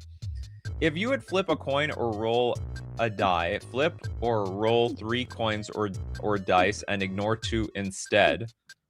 Huh? So we're doing it. We got 3 treasure tokens. Sacrifice 2 treasures, put a shield counter on target creature. This card is frustrating to play against. Bingo, new creature type, the Avgin. That is a new creature type. We got the Avgin in the house. This bingo card is just sort of all over the damn place. Stunk Nightmare says you only get 1 treasure per instance of flipping rolling, so you wouldn't get 3 treasures every roll. Let's read. At the beginning of your upkeep, and whenever you flip coins and or roll 1 or more dice, create a treasure token. If you would flip a coin or roll a die, I guess you get 1 treasure. Because you're just flipping 3 coins, and that's like, I don't know, actually. No, second ability says 1 or more, so only 1 treasure. Thank God. Power cracks thumb. Yeah, on a creature. So, I mean, it could die. Bingo card be like, look at this S I can draw. Are we drawing an S here? Oh yeah, we are drawing an S. We got a snake. We're drawing ourselves a snake. Combos with the do nothing toolbox. We got, it's not Krark's thumb, it's the cracked thumb. Sinsen says it felt like you do any coin or dice on advantage, usually. I mean, basically, if we flip a coin, we are always winning the flip. Yeah, this is definitely Krark's thumb on crack. Maybe owns Krark's thumb. Revel in Riches makes this broken. It's pretty good. Well, I mean, the funny thing is that it begins with a shield counter on him and gives shield counters. Basically, you know what? This character doesn't believe in luck. Makes his own luck. Okay, definitely. I think it's doable. I think it's doable. I mean, if everyone gangs up on it. I mean, let's be serious. It's sort of a jank card. Like, it does have a lot of protection, but all it's doing is like making your odds go up significantly whenever you like flip coins or roll dice. And honestly, if you have a bunch of cards like that in your deck is probably a little jank, and you know it. Okay, yeah, next we have Yun Lee. It's a 3-mana legendary creature, human warrior. Vigilance, protection from instants, also has haste. This creature must block each turn if able and can block any number of creatures. Well, that sucks when you have 1 toughness. That really sucks. Not always winning, just 88%, which competitive Pokemon has taught me is a 50-50. Even if you have an 80% chance, it's still 50-50 in the end. Whenever this creature... You either win or you lose. Okay, whenever this creature blocks, it gains indestructible until end of turn. Oh, okay. I just had to read a little bit further. Then deals damage equal to her power to up to 3 target creatures controlled by attacking opponent. 3 target creatures controlled. We're also going to deal combat damage, right? Equal to her power. So she basically has a weird double strike. She could basically strike off the creatures that she's blocking. Yeah, she basically has a weird double strike. Yeah, she has indestructible. Laughs and trample. Yeah, the green players are laughing. Corbinick says, yeah, but I can't murder Yulin. I actually have to go through the effort to kill her. You just pat to exile her. Everything's 50-50. It happens or it doesn't. Steve Cooper's got the right idea. Lorezio says, the formatting here bugs me. It's bugging you a wee bit. Having haster after the protection from instants, is that really that big of a deal? I didn't even notice that. I didn't even know that was wrong. Is it like is it an alphabetical thing? Or is it like main keywords go first, then weirder keywords go second? Not that strong, dies to player removal. What, like destroy target player? You can't pat to exile this creature. Oh yeah, it has protection from instants. Okay, it does not have protection from edict effects. It doesn't have protection from sorceries. It doesn't have protection from Otawara, so activated abilities on creatures and lands. Satonk Nightmare says, dies to Wrath of God. Not shock and the festivities, that's correct. It can be more than double strike. 3 hits just after blocking declared, and then 3 from normal block. 3 hits just after blocking. Whenever this creature blocks, it gains indestructible and then deals damage equal to her power to up to 3 equal to her power. Oh, it's not divided. Up to 3 target creatures controlled. So it's like double strike to potentially 3 different things. Or yeah, 3. I get not really. Okay, her power is quadrupled and blasting at the other creatures. That's the opponent combo winning the game. That's also true. Yeah, every creature in the game is weak to that. Big Mike says, I think the correct order is flying, trample, vigilance, haste, first strike, double strike, lifelink, that touch, protection from stuff, then everything else. If I remember correctly. I have no feedback. All right, I think this card's cool. I think this card's also very neat. It's also very original. It was, it's a lot of words, but it's not too hard to follow, which is what I like the most about this card. Next, we got Steve Cooper, who has 1 super chat, but 1 super chat for a dono. Topsy-Turvy Lands, version 1.1. Okay, Topsy-Turvy. Version 1.1, and we'll save that dono for the end of the show. What? We got the Waloo White Denal. Blue, the Waloo. I don't understand the name. Anyway, land. As this land enters, choose plow counter or flood counter. So I can either flood or plow. What is this like? We're either flooding the farm or not. This land enters with the chosen counter. Tap add white. Activate only if this land has a plow counter or you control an island. Or tap for a blue. Activate this land. Activate only if this land has a flood counter or you control plains. This is 100% legal. Not. Oh, anagram coded blue-white land. There's no B. Anagram Blue, white. I don't get it.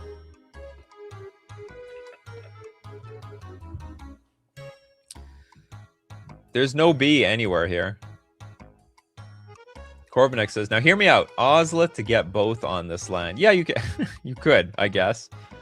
Big Mike says, interesting design. I mean, it might run into memory issues if you play a bunch of these, but it's fine. Well, no, yeah, I mean, you got the plow counter. You have.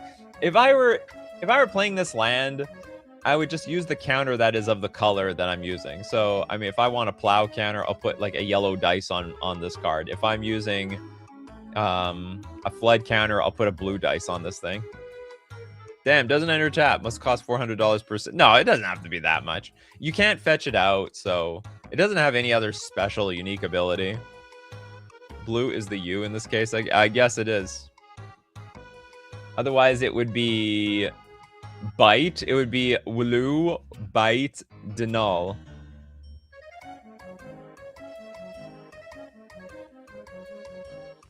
The best art. Oh, art done by Steve Cooper. Very, very beautiful. All right, definitely passes. I have no comment. I mean, it's a land. I love that you can Vampire Hexmage this to technically deny them of a land source. Oh my god, you're thinking so deep there. There's other cards also that remove all the what's it called? Removes all the counters from cards. Next up, we got Magostera. Thank you very much for your super chat. Hey, Nikachu, not going well there. Hope you are good. I am doing great. 2 cards. The Okada Izo Manslayer. And also Sen no Rikyu Tea Master. Master of Tea, huh? Do they work at a Starbucks by any chance? Okada Izo. The Manslayer. Gotta slay the men. It's a 3-mana 3/1 human assassin. You can see the little eyeball coming out through the hat. First strike, Okado Izu can't block. When Okado Izu enters, for each player that was dealt combat damage this turn, destroy target creature that player controls. So,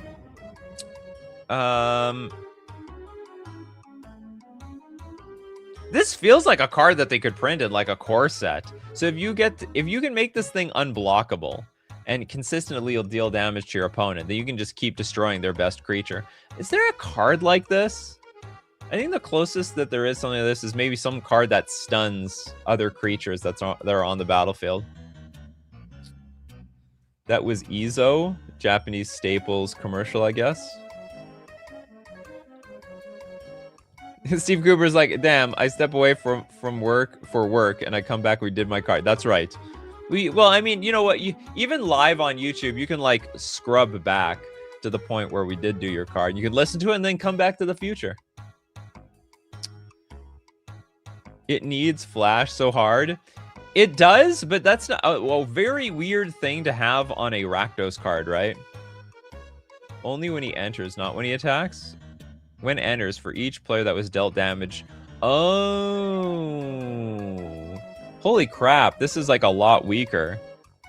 Destroy target creature that player controls. So the idea is first you attack everybody, or in whatever damage gets through, then you play Okada Izu Manslayer.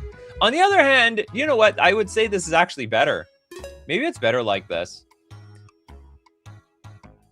It's very if you play Okada Izu immediately, like everyone would kill it before there's any effects. So if you this is a how do I put it?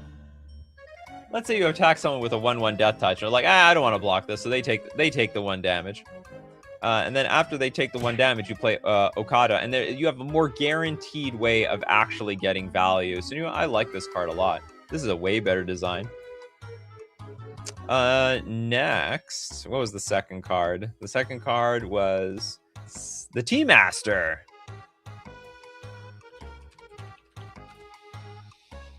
Okay, let's take a look at the team at the Master of Tea, which I drink a lot of tea. Like I have my coffee on me. I also have my tea on me. Huge tea drinker.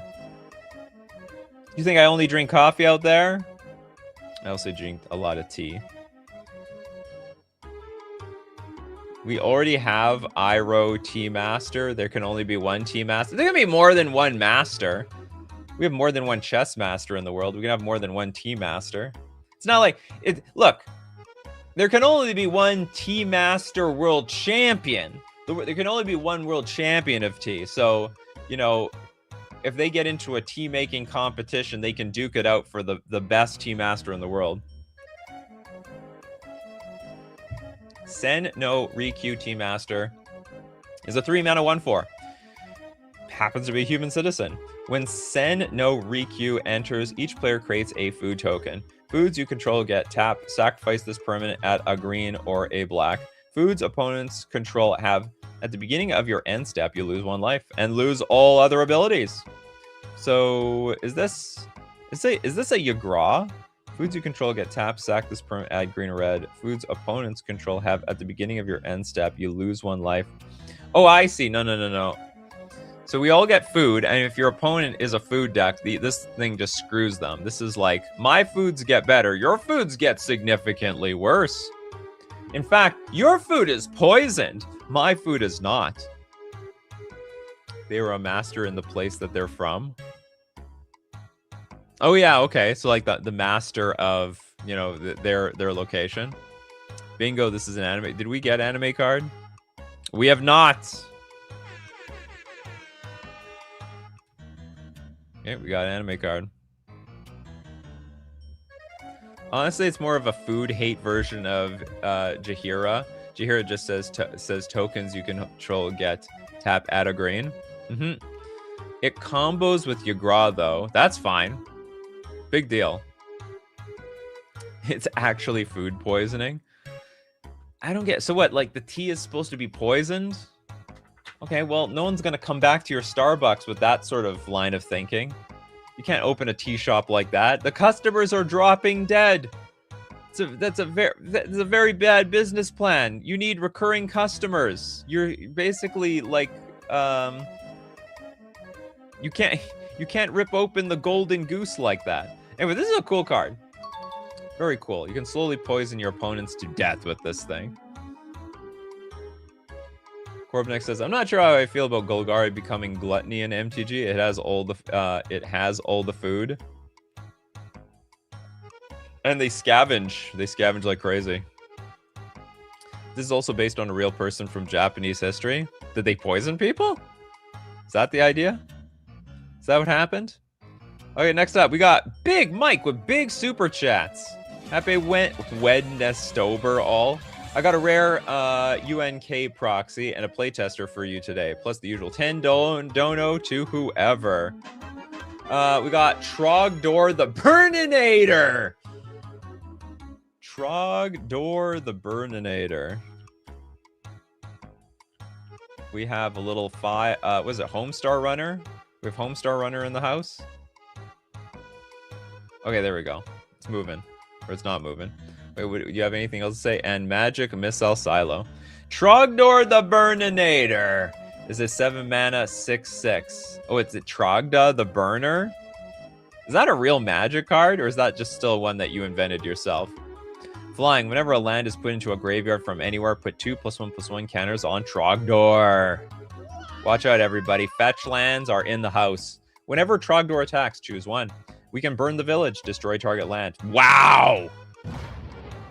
That is flavorful. Why don't any dragons have that ability? Is this like the first time this was invented? I swear to God, you know, there's so much art of like a single dragon completely burning down an entire village. But I don't think I can't think of off the top of my head any dragons that destroy lands like that. Also, we can burn the peasants. Trogdor deals 4 damage to target creature, which is very weird. This feels very lopsided.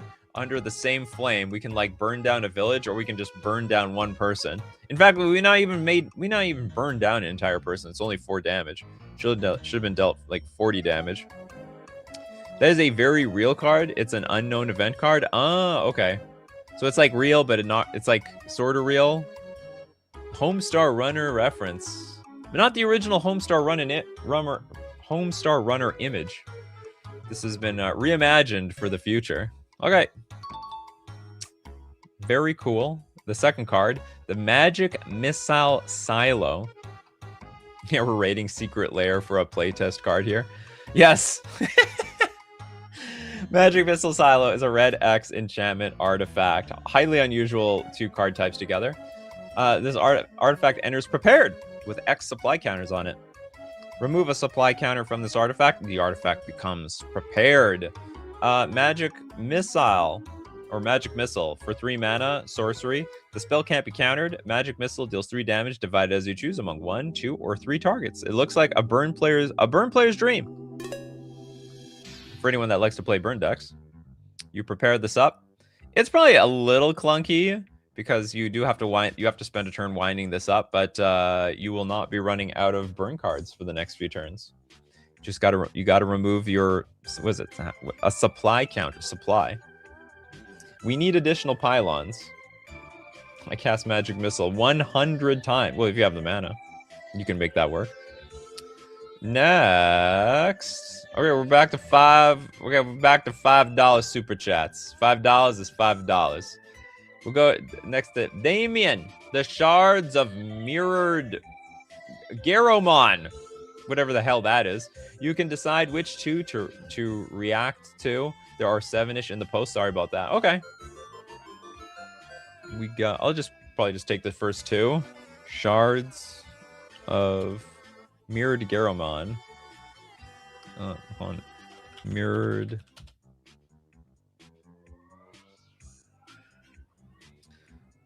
Did you post this thing right? How can I hold it? I'll look up. Maybe I look up Garomon. Garomon. Did you post it in my Discord? Damien! I can't find your post. Is it here? Is this it? No, this is a Pegman post. I don't know where your cards are. Are you here, Damien? Please tell me you're here. It's in Reddit. No, we don't. I didn't know. Yeah, we do Discord. I don't know if you're super old. I don't know how old of a person you are here to the channel. We used to do things on Reddit. We used to look up things on Reddit, but their search function sucks. It's real. Sometimes it just borderline doesn't work, and I can't find anything. Yeah, I got a Discord. Post in the Discord. Blast. I've been here for a long time. Oh my god. How long? Well, if you've been here for a very, very, very, very long time, we used to do it on Reddit. Okay, post them on Discord. I hope you know how to use Discord. Yeah, post them on. We'll get to. Well, you have a lot of time. There's a lot of super chats. There's millions of super chats, millions of them. Oh, I actually should get to Nova the Space Wolf because this is actually a $10 super chat disguised as a $5 one. I think I managed to make this somewhat coherent. Might be the best to read this slowly. I better. Thank you for. I need to be told that. I need to be reminded to read cards slowly so I can comprehend and understand them. Yumi, Nora's family, and Yumi the magical cat. We're gonna look up Yumi here.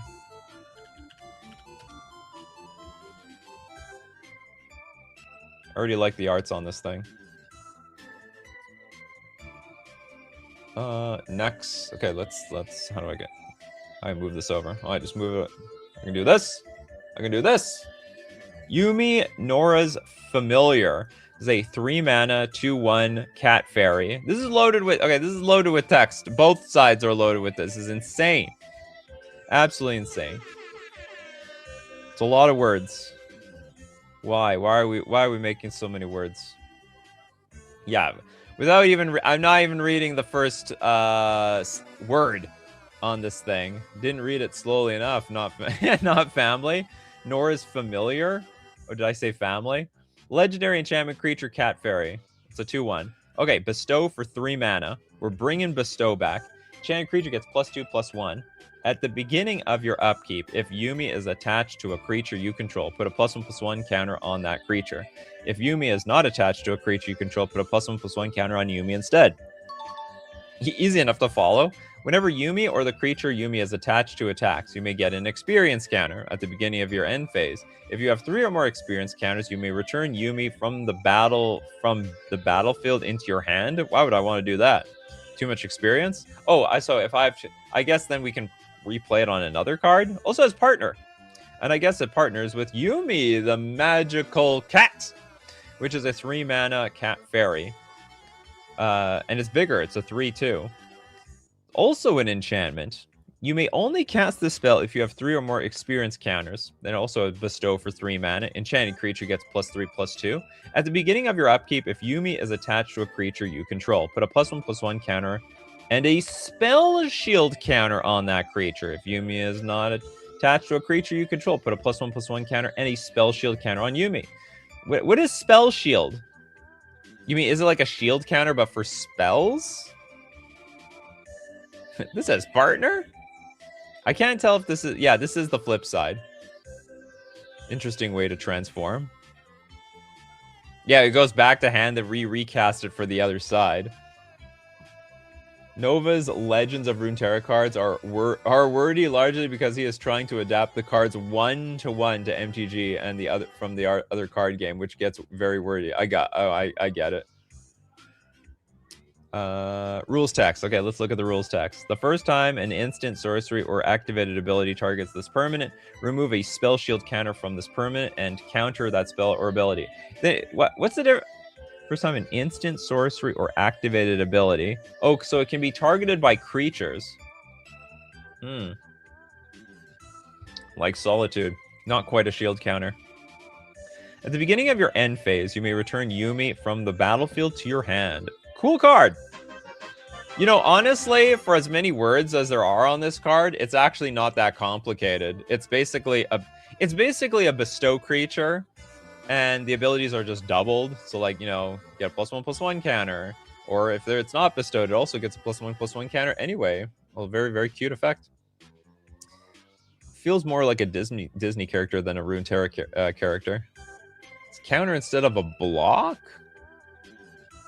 Not even an opponent's control? Nope. Oh, it's even you? First time an instant or a sorcery it targets this permanent. Yeah, I guess even from you. You can remove your own counter. You gotta do what you gotta do around here. Okay, next up, we'll get a card from... We're gonna move down. We gotta get a card from Abe around here. Welcome, Abe. Last card. Don't know if you play Halo, but Halo Ring. I do not. I'm familiar with Halo, though. I'm devoted to Nintendo.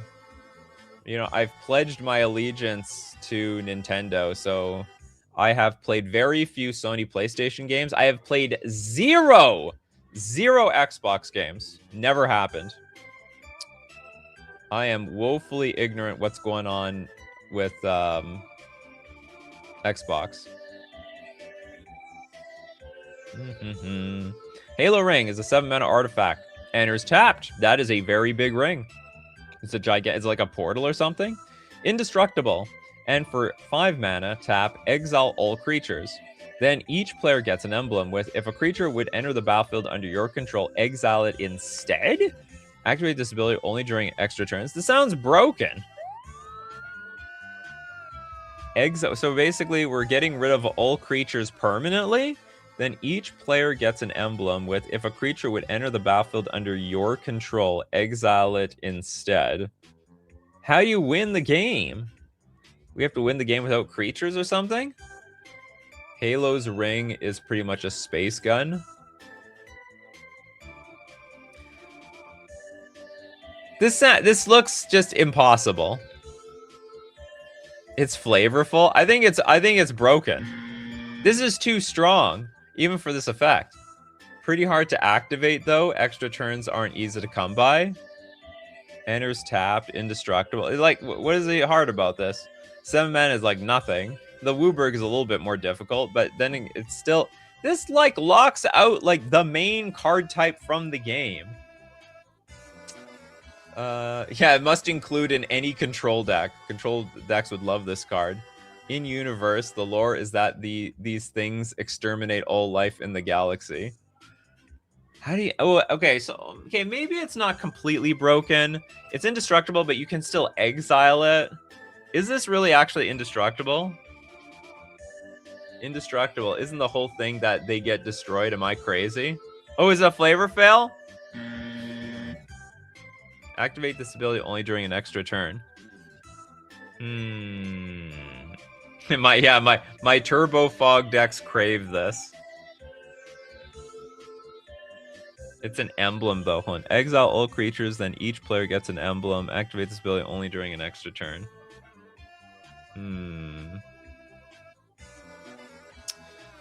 So you get an extra turn. You play Halo Ring. You get an extra turn. This is such an unfun card to exist. But, I mean, okay, it might be vulnerable enough. You do need the extra turn. It can be bounced. It can be exiled. It can be countered. You can stifle the ability. You have a lot. Okay, maybe it's okay. It's just like a bad card to exist, even though I think it's fair. It's a bit win more. If you are getting extra turns, you are already doing broken things anyway. Not necessarily. Only if you can chain extra turns together that they're broken. Emblems are forever. If you pull it off first.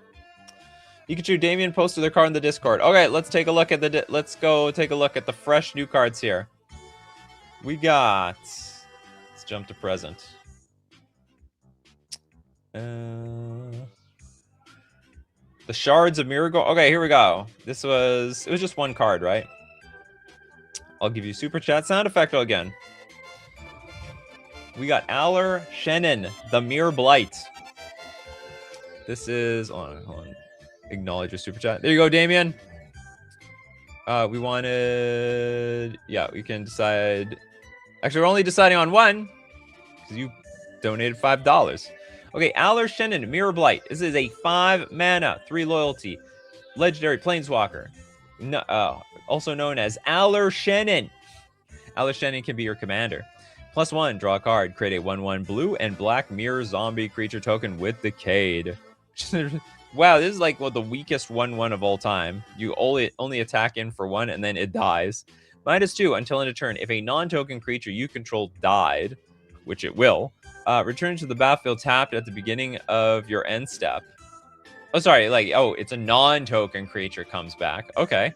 And then -7, exile up to 5 creatures from your graveyard. For each creature exiled this way, create a token copy of that creature, except it is a mirror zombie and loses all other types. This is so far to get to. We gotta go +1, 4 times, and then we minus this thing down to 7. It's usually on the bottom. What do you mean by the bottom? If the ability exiled the creature during the extra turn, that would be better. Or you're talking about the other card. -2 sounds like regenerate. It's Dimir regenerate. Actually, it doesn't need to be Dimir regenerate. This is black. Doesn't black regenerate things? The dark art. I feel like black has so much in common with green, yet they are enemy colors, life and death.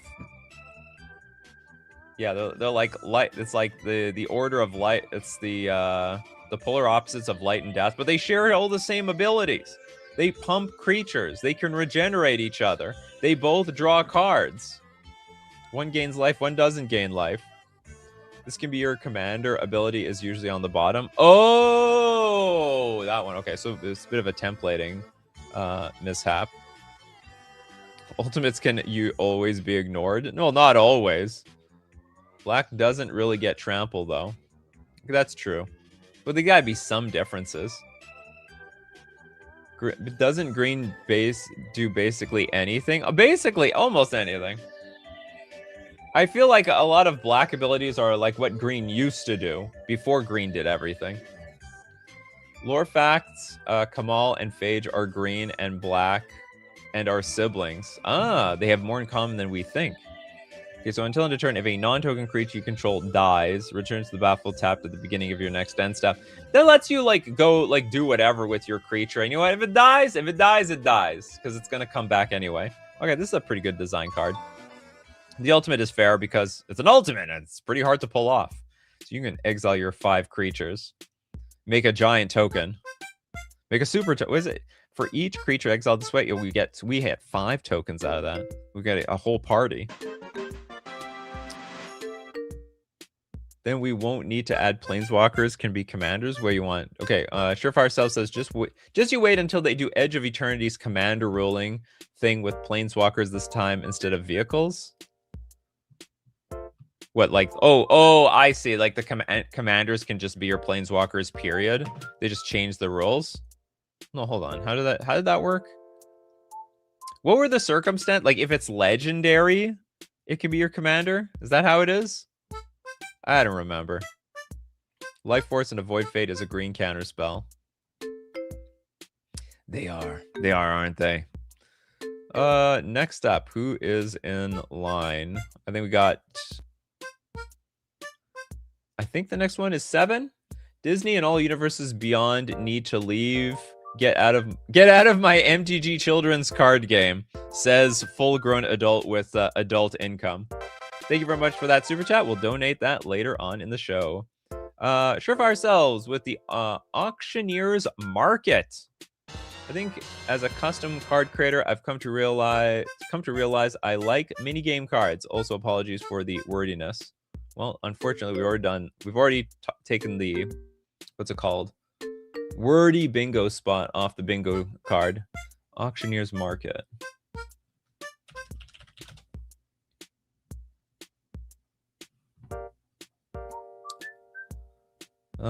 Auctioneer's Market is a 3-mana enchantment. At the beginning of each player's upkeep, that player reveals the top card of their library. Each player may bid life. You love Goblin game cards. That player starts the bidding with a bid of any number. In turn order, each player may top the high bid. The bidding ends if the high bid stands. The high bidder loses life equal to the high bid. The high bidder loses life equal to the high bid and may play that card without paying its mana cost. They reveal the top card of their library. Oh, so everyone's bidding life to like play whatever is revealed. Thinking of each player's upkeep. This is like Monopoly.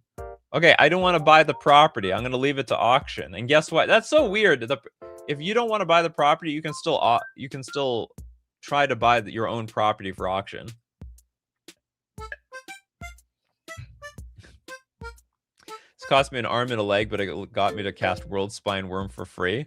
Would be interesting is like cards that like ETB gain you life. So like people will actually bid more life than usual in order to cast it because the upside is they get the life back anyway.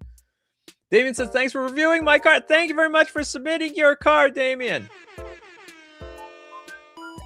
It's part of a growing set, and I take advice. I have to go though, so have a good stream. You enjoy your day as well. See you next time.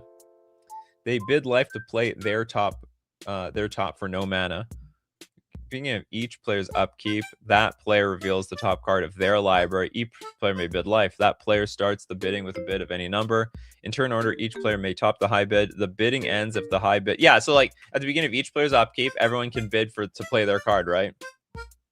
There's bricks with lands because you can't play lands in the upkeep. Okay, so we're gonna bid nothing.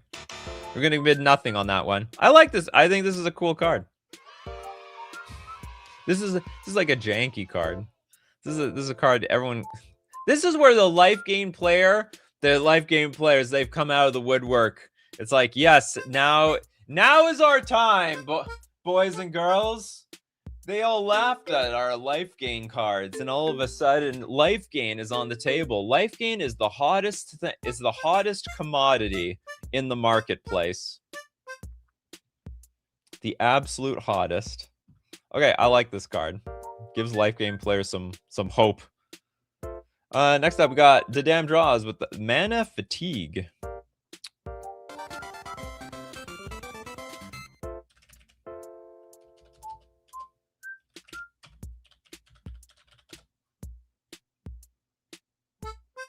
Mana Fatigue is a 2-mana enchantment. When this enchantment enters, choose a number between 1 and 10. Whenever a player expends mana equal to the number chosen, this enchantment deals that much damage to them.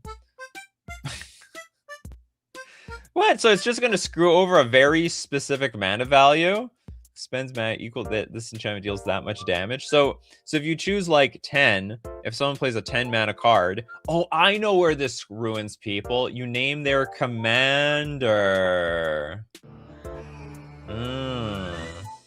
Yeah, you name their command. You name the commander mana cost. So like if they have a commander that costs 7, okay, keep playing your commander. You're gonna blast yourself for 7 damage.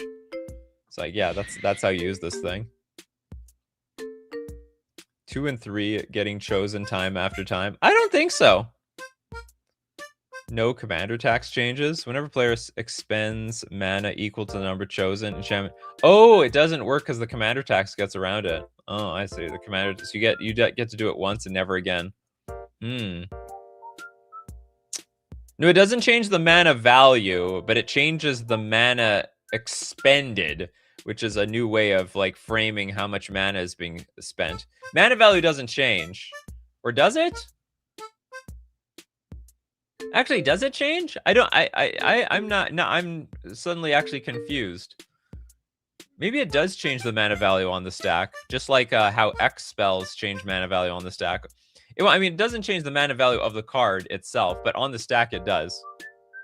Yeah, you expend when you spend X or more in a turn. So if the card costs more, you still expend. X spells change. So mana value of furries, it's static.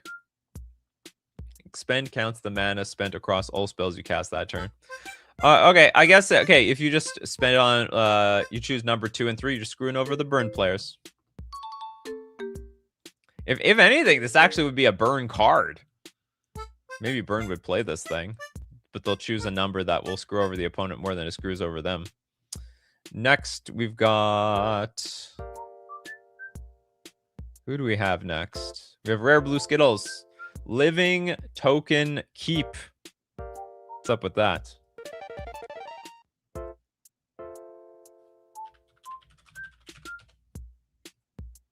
Creepy as hell.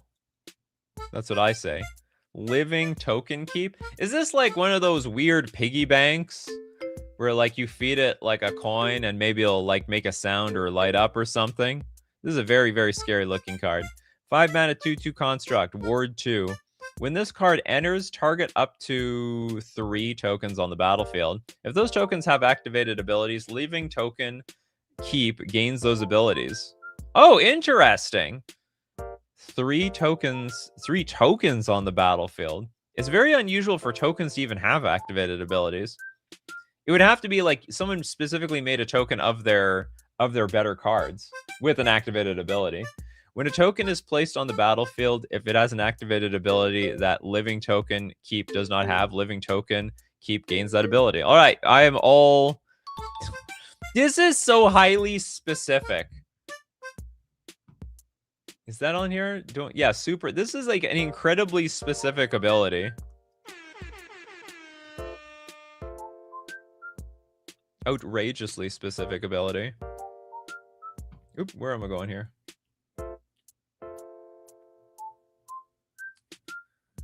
Yeah, I'm doing a rotation through everybody who didn't even get a single card. I see the super chats. They're up here. I'm gonna go back around.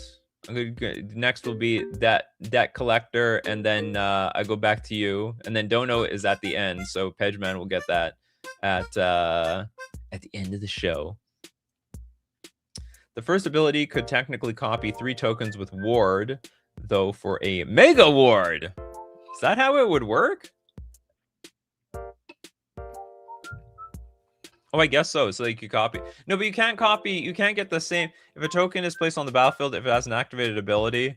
Oh, I see. But you can copy. You could get like ward 2 from 3 separate tokens again. Fascinating. Creepy looking card, but I mean, very, very, very unique. Very unique. Next up, we got Deck Collector with the Bunny Ooze version 2. First morning show I've been able to attend. Are you serious? Oh, the first morning show. I'm like, you've been here for years, Deck Collector. Bunny Ooze. You want version 2. Okay, this is there's 2 version 2s out. I hope this is the version 2 that you wanted. I'm counting on it. Ward isn't an activated ability, so you can't. Oh yeah, it's a triggered ability. Yeah. Okay, that last card only absorbed the activated abilities, which are so unusual. Like I don't know how many activated abilities that thing was going to absorb. Like just like mana abilities, maybe? Like maybe there are a bunch of tokens that tap to add mana. That's like the only abilities I think it could. That's the most reasonable ability it will take. Well, the card is cute. It's cute as hell. This is a 2-mana 1/1 ooze. Wait, what is ooze about this? It's just a huge pile of rabbits. I guess when the rabbits move en masse in a big clump, it looks like an ooze. It's got partner. Also has offspring, so we're gonna make multiples of this bunny ooze for a single green or a white. Has absorb 13. What is that all about? If a source would deal damage to Tues' creature, you mean to this creature, prevent 13 of that damage. If a source would deal damage,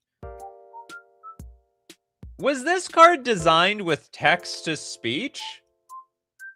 Because otherwise, how do you get that Tues creature? I think it was like so it was like a text-to-speech thing. Okay, if a source would deal damage to this creature, prevent 13 of that damage, and then it wasn't spell corrected afterwards. 13, that's a lot. Is it even a problem? It's like one of those jellyfish that it just says prevent all damage dealt to it, except it's technically not prevented completely. You can deal 14 damage to this and it will die. Absorb is a real keyword from Future Sight. Autocorrect is terrible. It's the auto. Oh, how did it autocorrect like that though? To this. Okay, so I guess you had. Okay, oh, I see. You had 2, and then you didn't type the T, and you went ITH, and then it just went to tooths. I can see that happen. It's literally just for blasphemous act. Read the flavor text. No act is blasphemous when it's about bunnies. You're not gonna blast my bunnies away.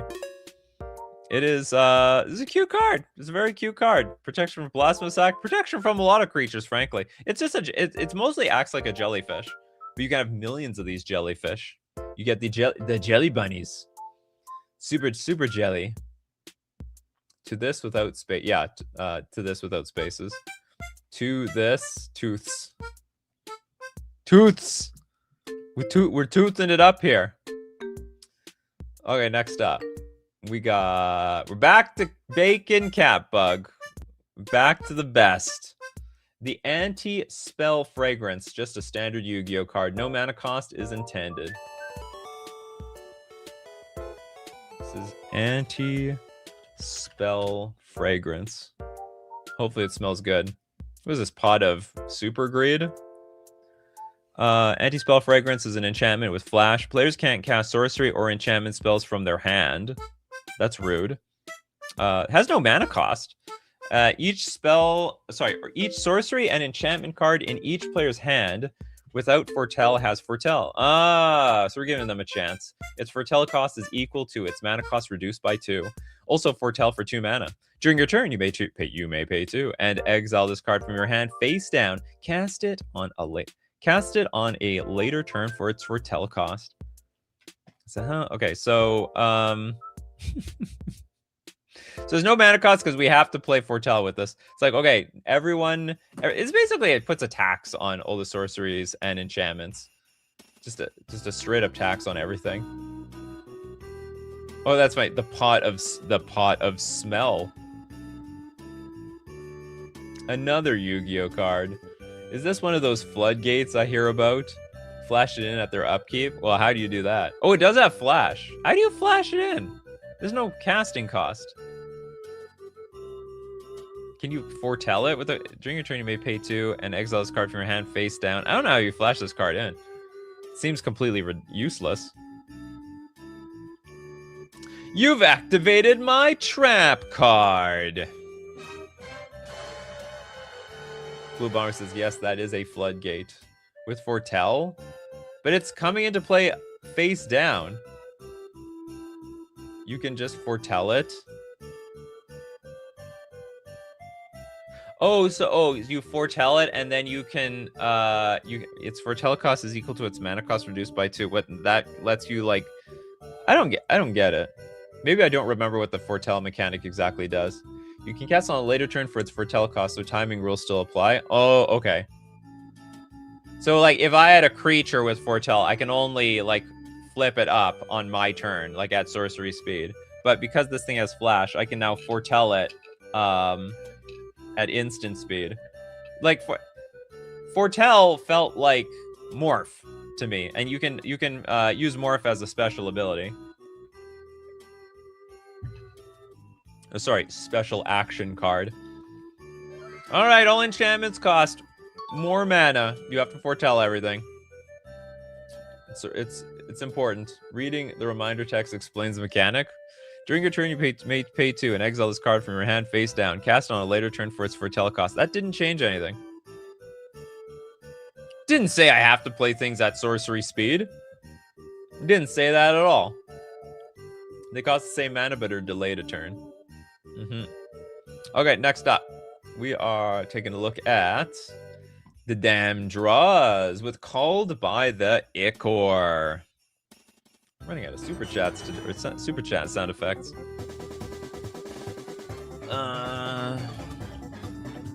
Is that a Phyrexian thing? Oh my god, this art goes hard. Person's just bleeding oil out of everything. It's a black enchantment. As an additional cost to cast this spell, exile a creature you control. Okay, so it's not really a 1 mana card unless you're sacrificing a Memnite. Choose a color among the sacrificed creature's colors. Okay, screw the Memnite. Opponent's spells cost 2 life or 1 mana of the chosen color more to cast. Huh? Opponent's spells cost 2 life or the... Oh, I see. Okay, so we can... This seems terrible. I don't know if this is broken, but this seems so awful to exist. So basically, like, all my cards from now on cost 2 life. Is that... What is that comparable to? There's... Yeah, basically we're adding a Phyrexian mana to everything. Yeah, for one... Well, 1 black and a creature. We do have to sack a creature. It could be a Memnite. It could... Oh, no, well, if it's a Memnite, it would suck.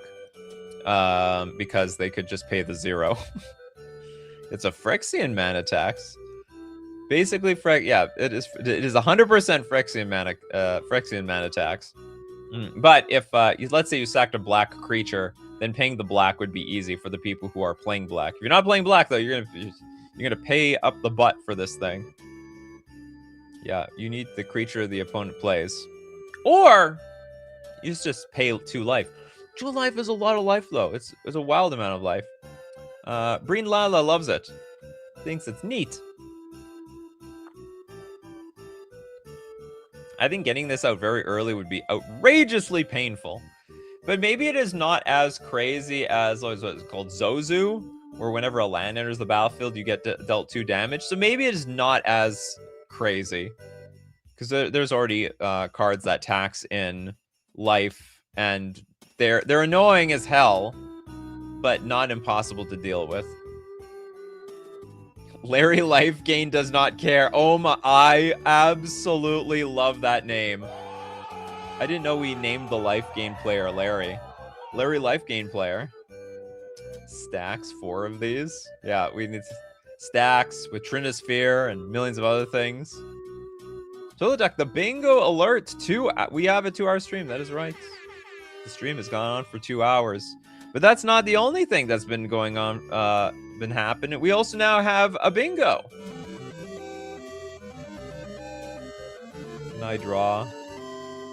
Can we make it blue? Blue, please. Why is it not blue? Okay, it's blue now. Okay, we have 1 bingo, which means we have 1 freebie to give to chat when we get to the bingo card. Okay, this would go mad in Orzhov Stun. It's too cheap. At like 4 mana, it could be printed. Well, you still have to sack a creature. So you're not doing this on turn 1. You'll be doing this probably by turn 2. If you can't choose a color because you sacked a colorless, does that make it just 2 life to cast and no choice allowed? That's a good question. Exile a creature you control. Choose a color among the sacrificed creature's colors. Opponent's spells cost 2 life or 1 mana of the chosen color. Oh, that's right. Yeah, it's one or the other, but you don't even have a choice for the color because there wasn't even a color. So you can sacrifice any artifact creature. 4 mana is a bit much. Maybe not. Like, how much is Zozu? Zozu is like what, 3 mana? Zozu the Punisher. This gives me Zozu vibes. Yeah, as printed, this means they just have to pay 2 life if you sack a colorless creature. Memnite, go burr! Yeah, Memnite breaks it open. You have no choice. In fact, there is no point to sacrificing a creature with a color. You are better off sacrificing an artifact creature. Okay, I think this is legal.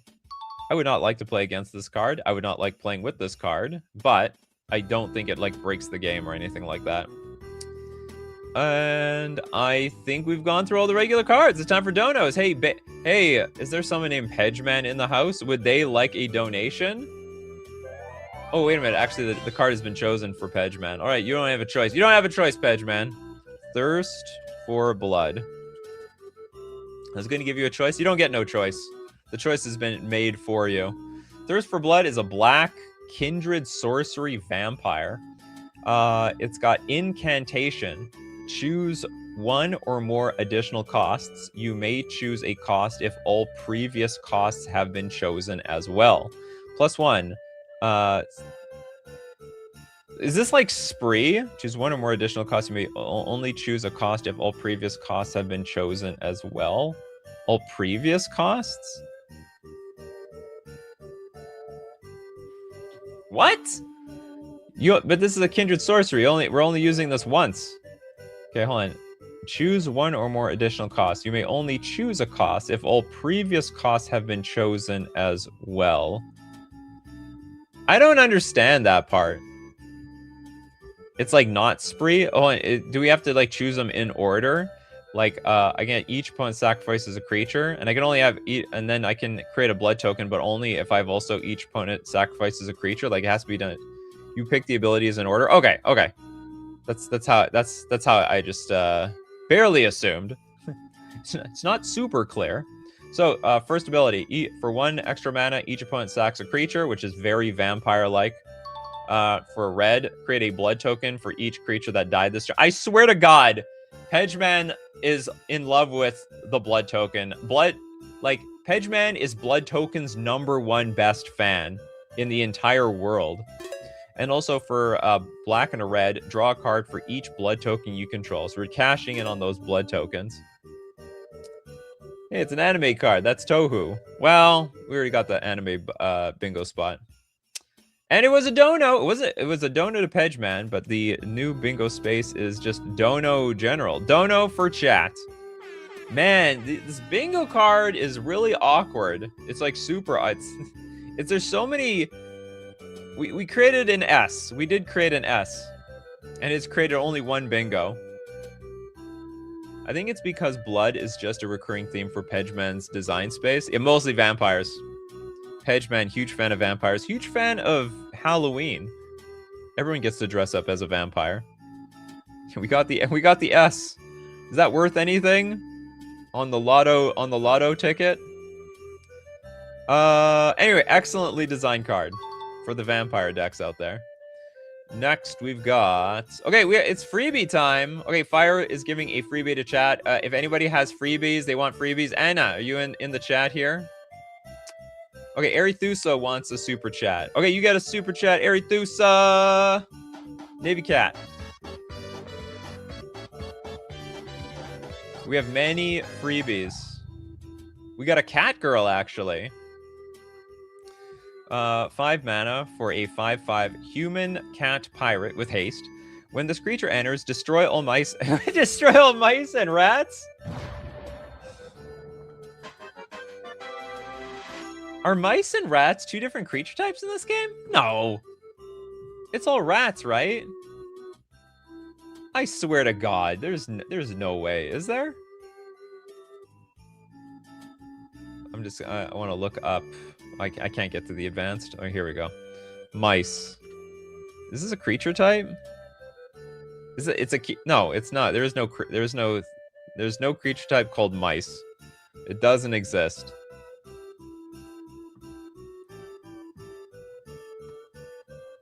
Manifold mouse? Then what?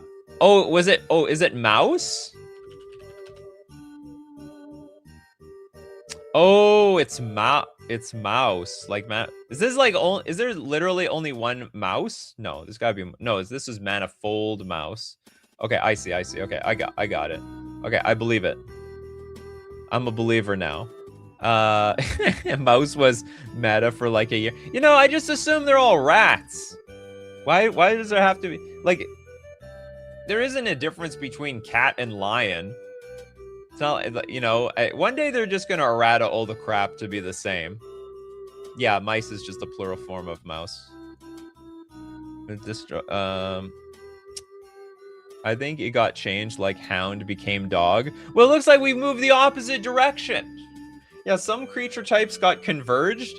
Some creature types are now like more plentiful. Mice are Boros aligned and rats are black aligned. The mice are more noble, I suppose. Rats they're from the sewer. They like to eat your pizza, the scraps. Anyway, the flavor is just off. I mean, the flavor is just completely off the charts here. We've got the Navy cat. This is a human cat pirate. It's half human. I like that it actually acknowledges this is a cat human. This is a cat girl. Half human, half cat. Also apparently partially half pirate as well. Why is it a pirate? Because it's got the sailor uniform on?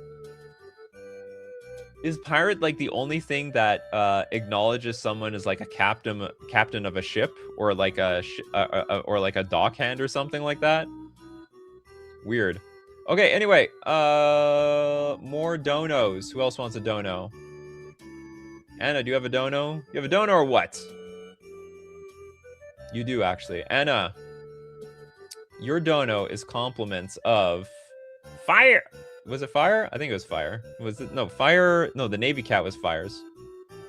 You're getting one from 7. Thank you very much for your super chat, 7. It's been given to Anna, and your card is... Oh, I lost it already. The Hippocamps Herd. Hippocamps Herd.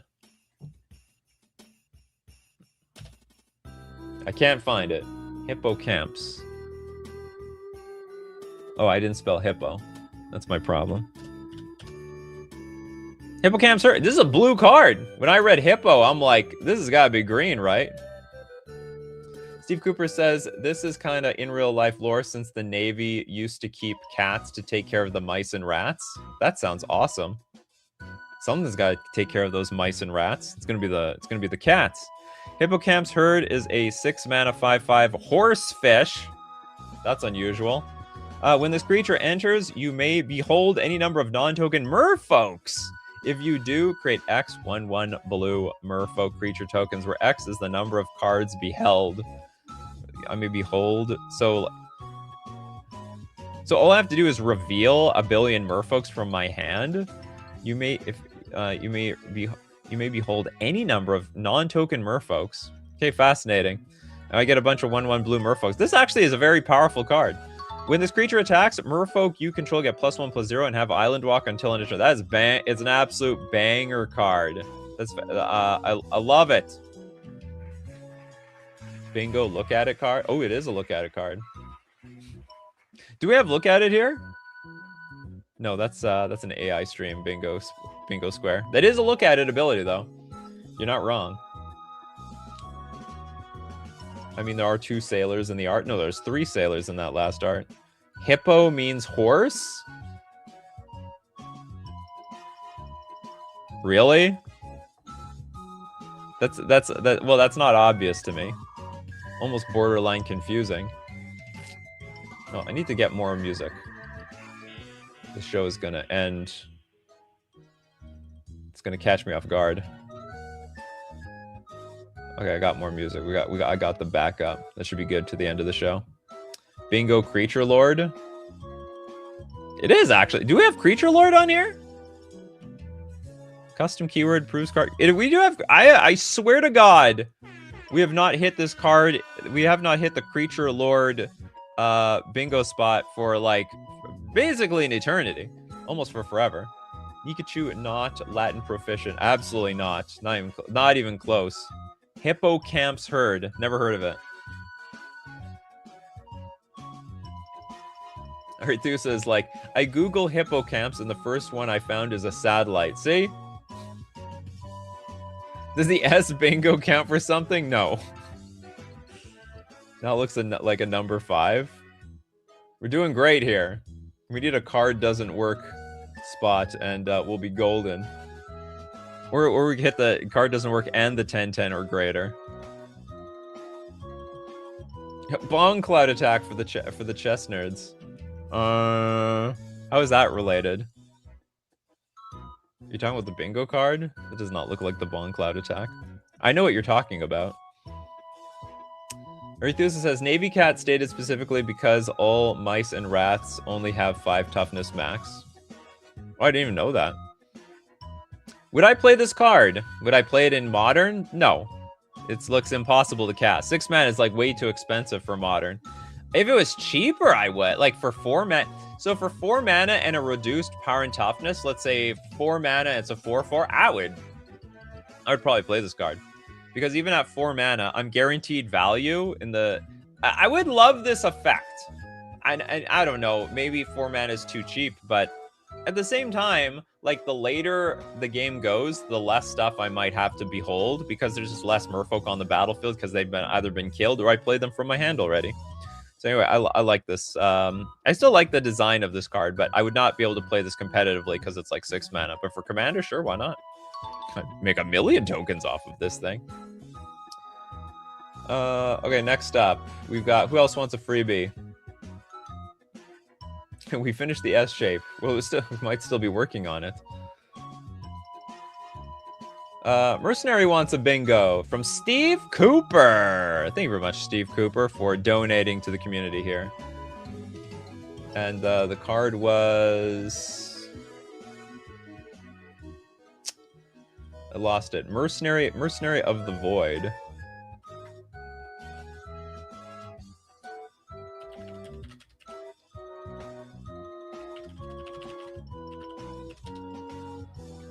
Okay, this is the current entry of this card. So Mercenary of the Void is a 5 mana 5/5 human mercenary. Flash, Fear, Menace. Non-land permanents outside the game have flash. Shuffle your library. Then put the top 10 cards outside the... Sorry. Then put the top 10 cards outside the game.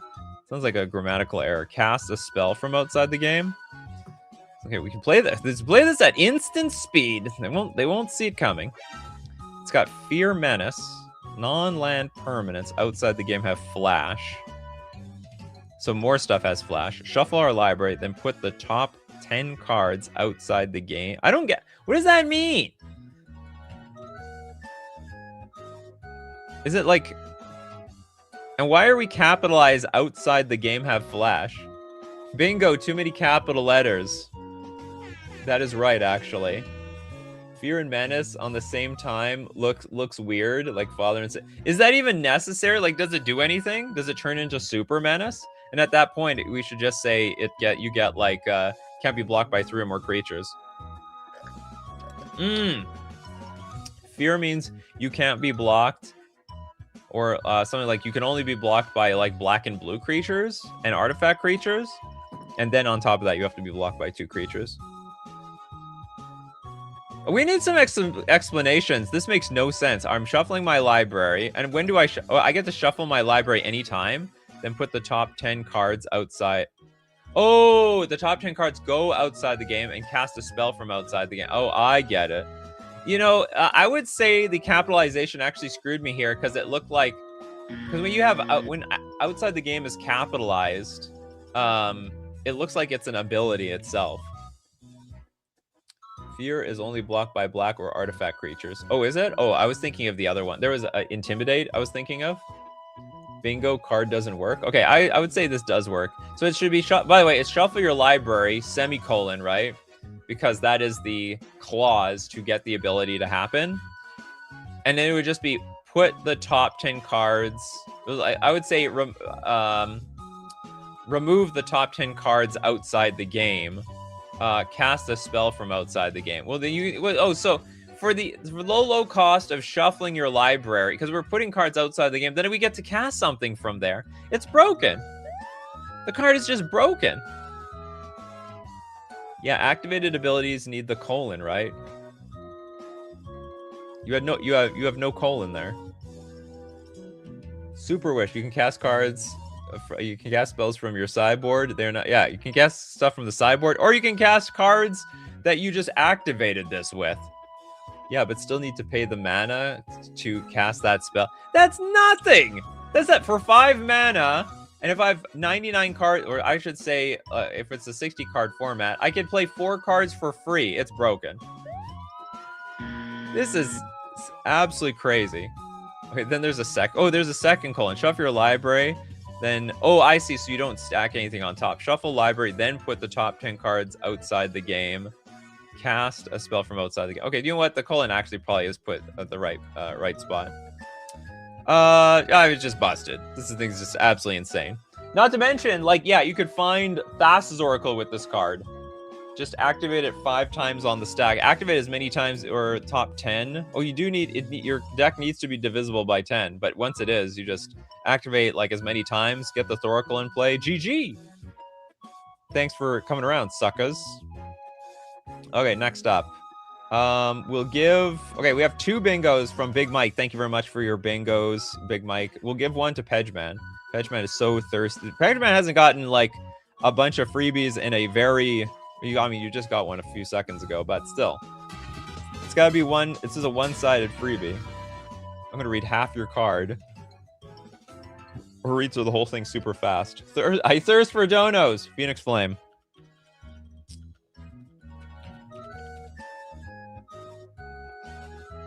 It's a 2-sided card.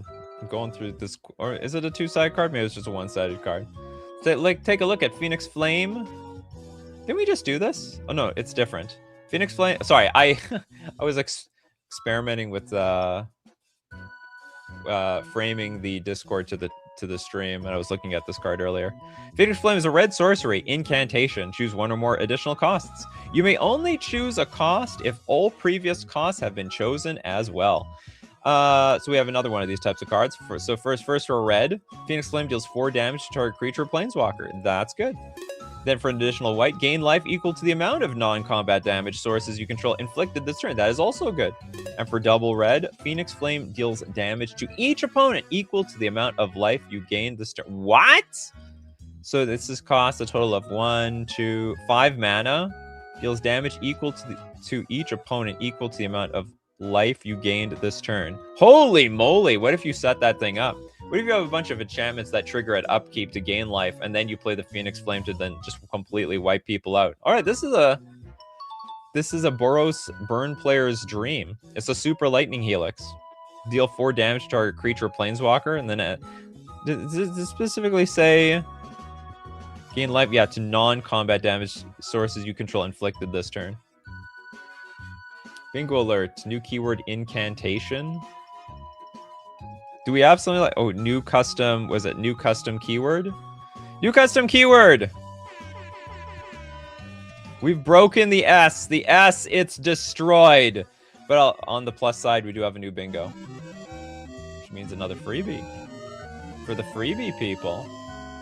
Next up, we have another super chat from Big Mike. I saw Teutonic Nightmare in chat. Freebie, the Bong Cloud Attack. Oh, God. In the Discord, you read it as a comment. Yeah, I did. Had no idea that was a freebie card you wanted. Bong Cloud Attack. Okay, I'm a chess master. I'm going to very harshly criticize this if it's a flavor fail. The Bong Cloud Attack is for 4 mana, instant. You may pay 0 to cast this spell if it targets your commander. Okay. You may only cast the spell during the declare attacker step on your turn. Okay.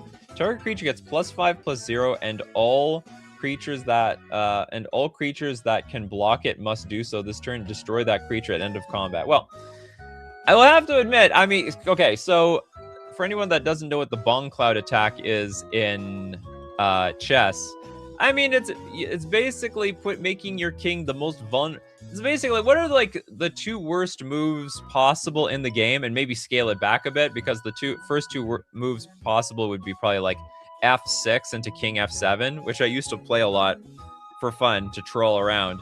And this would be like the most sane way to troll around without being completely stupid.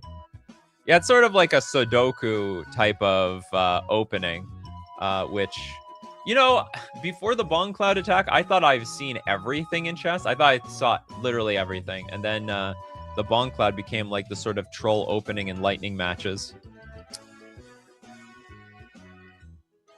Oh, nice. As Anna said, it is indeed a money. It's a money show now. What did Anna say? It's a dollar sign now? Where did it come from? Corbinik says, I now have a mental picture of Nikachu sitting in a Canadian coffee houses playing chess and MTG with strangers. I've never played both at the same time. I could do a simul. Do a simul, playing chess on one hand, and then some people I'm playing Magic. Okay, play a land, and I'm gonna go. Then play chess. Hold on, when did we associate Sudoku with this behavior? Well, I was saying Seppuku for like the longest time, and then the chat was trolling me with Sudoku, and I'm like, you know what, that is a lot better. I like that. It's a trolly way of saying Seppuku. Nikachu chess boxing MTG game went. No, not anytime soon. My head is soft. I think I'm too old for chess boxing. I might win. I don't think I can win the chess game fast enough before I lose the boxing game.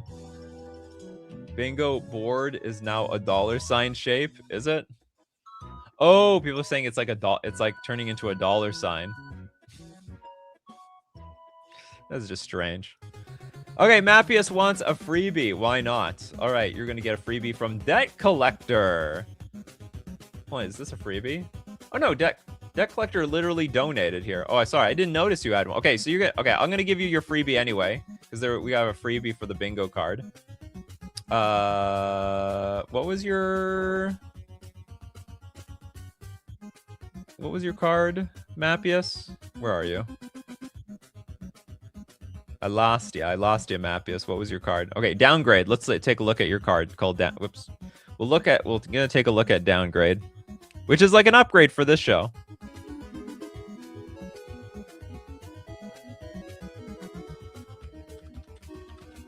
I enjoyed the Bong Cloud card. It wasn't bad. It was the first. I think it was the first Magic card that integrated chess ever. Downgrade a white instant. Choose target creature. If that creature's controller has a creature card with mana value X or less in the graveyard, that creature's okay. So if we have another creature in the graveyard with mana value X or less, that player exiles the chosen creature, then returns a creature card with mana value X or less from their graveyard to the battlefield, where X is the mana value of the chosen creature -2. Okay, I'm sure this is legal. I just gotta wrap my brain around what's going on here. So it's like some sort of weird cascade thing. So I choose a creature on the board. If that creature's controller has a creature card with mana value X or less in the graveyard, that player exiles the chosen creature, then returns a creature card with mana value X or less from the graveyard to the battlefield. So basically, I need to have bingo alert too much X. This is technically a bingo. This is technically from the bingo, so I do not add bingo spaces when a bingo is being used on here. Where X is the mana value of the chosen creature -2. It sounds like, okay, I'm choosing a creature on the battlefield, and then we got to exile a card, at least one card from the graveyard, and then if there's another creature card, we can reanimate it, right? Is that how it is? Could be more clear by specifying X earlier. Maybe. That's how I'm interpreting this. It's called downgrade. This is the jankiest reanimation card ever. You need to choose a creature card in play. There needs to be like 2 cards in the graveyard. You got to exile one of them. Absolute jankiest crap I've ever seen. Well, if we discount the Shadow versus Chess archetype months ago, yeah. Well, that we saw. Now we're looking at pure. That was a pure chess card. Pick a creature with mana X. It gets exiled and replaced with mana X2 creature. You can do this yourself. Well, are we exiling that card? If that creature's control has a creature card with mana value X or less in their graveyard, that player exiles the chosen. Oh, the chosen creature is exiled. Then returns. Oh, we're swapping. Sort of. Except the creature doesn't go back to the graveyard. Then returns a creature card with mana. Okay, so I was totally confused. Okay, we're swapping around. The first X is unnecessary. Could word it differently. I feel like this was inspired by that one Yu-Gi-Oh card that does something similar. Probably. You guys seem to all be Yu-Gi-Oh players. We should have like a watch night where we're just watching Yu-Gi-Oh. I don't know how happy YouTube would be about me doing that, but we could do it on the Discord actually. Can't do anything. That YouTube won't do anything about to me over there. Okay, so I'm gonna say this is legal. It's just very, very confusing. Okay, we have literally another super. Did I miss this, or it was just newly added? This is Deck Collector's Cursed Pegasus. Can you like take a dono too?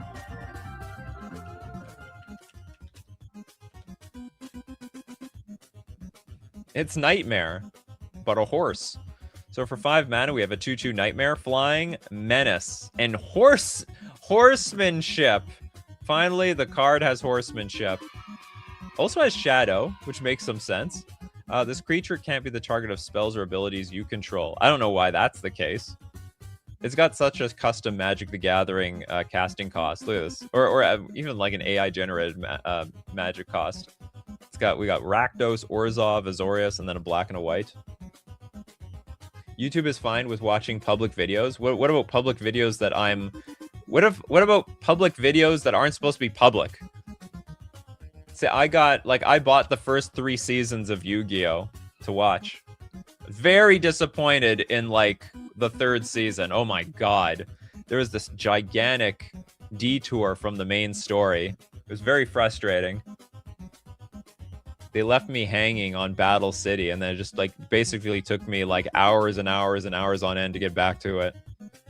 Does it ride a horse? Why does it have horsemanship? Well, I mean, the cards. This itself should have horsemanship. Horses should only be able to be blocked by horses. I've never seen Season 0. Nikachu English dub is... The English dub is public. The whole thing? Maybe I know the first few episodes are, but I don't know about the whole season. I gave up on Yu-Gi-Oh! When basically every duel became solitaire. Oh, you mean the actual card game? Well, the anime is a lot better. Okay, Cursed Pegasus. I see nothing wrong with it. It's got the most bizarre mana cost. I mean, I don't know if anyone outside of Orzhov is going to cast this card. Like, because of this Rakdos symbol over here, you have to be in like 3 colors to cast this. Sorry, maybe not at least 3 colors. You need to be at least Orzhov, but if you're going to choose like blue or red, then you have to be like 3 colors, which is just, you know, it's a bit much. 5 mana for a 2/2, no matter how much unblockable you stack on it. Yeah, it's fine. I draw my entire deck, Seto Kaiba, probably. Today, probably. That's the truth. Okay, who wants one more super chat? Lily, you got a super chat? You want a freebie? We got one more freebie because we got two bingos today. Compliments of everyone who kept an eye out on chat. Oh, let me look. Did anyone else looking for anyone who did not get a bingo? Sorry, did not get a freebie. Oh, Corbinek didn't get a freebie. Corbinek wants one. Okay, Eldritch Understanding. Congratulations, you get the last bingo. Eldritch. I spelled it. You spelled it Eldred Rich Understanding. I don't know if you made a huge typo. Just gonna look up understanding. Oh, you did spell it like that. It's a really weird way to spell that thing, you know. 5. Okay, we got Wooburg. Enchantment. Colorless spells cost 4 less to cast. Why the hell would you play this card in that deck? That makes no goddamn sense. Colorless creatures and artifacts enter play tapped and with 2 stun counters. Interesting. Okay, so everything's free, but everything's slow as hell. If an opponent scries or surveils, they have to reveal those cards to all players. Ooh, I like that last ability. We got it. We definitely should actually have that ability somewhere. If an opponent scries or surveils, they have to reveal those cards to all players.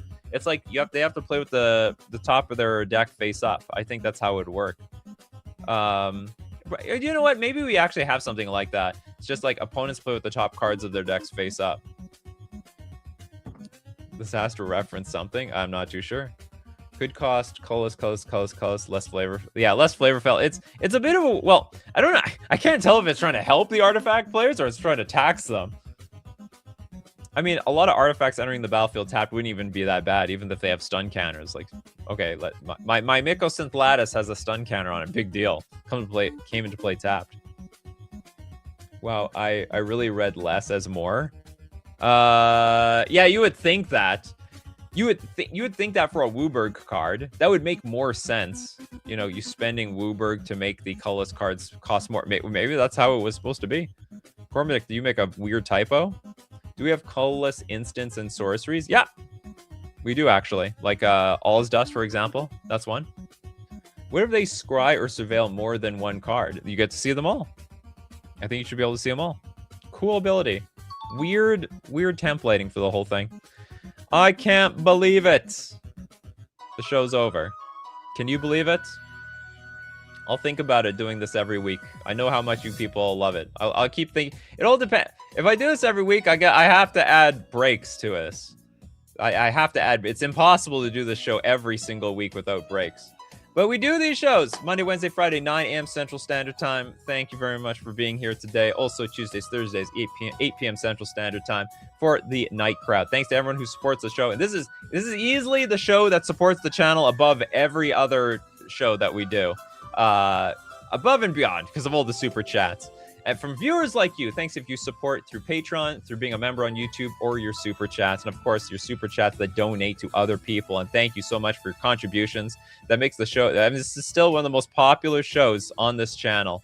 Thank you very much for everyone for being here, like Bacon, Catbug, Mercenary, Little Deadfly, Kano, Dadam, Draws, Mappius, Anna, we got Emeridian, and many more. So as usual, my coffee crew, keep brewing those coffees. My Zyber Nation. And we're going to keep brewing up the magic. Take care of yourselves, and I will see you at the next cup.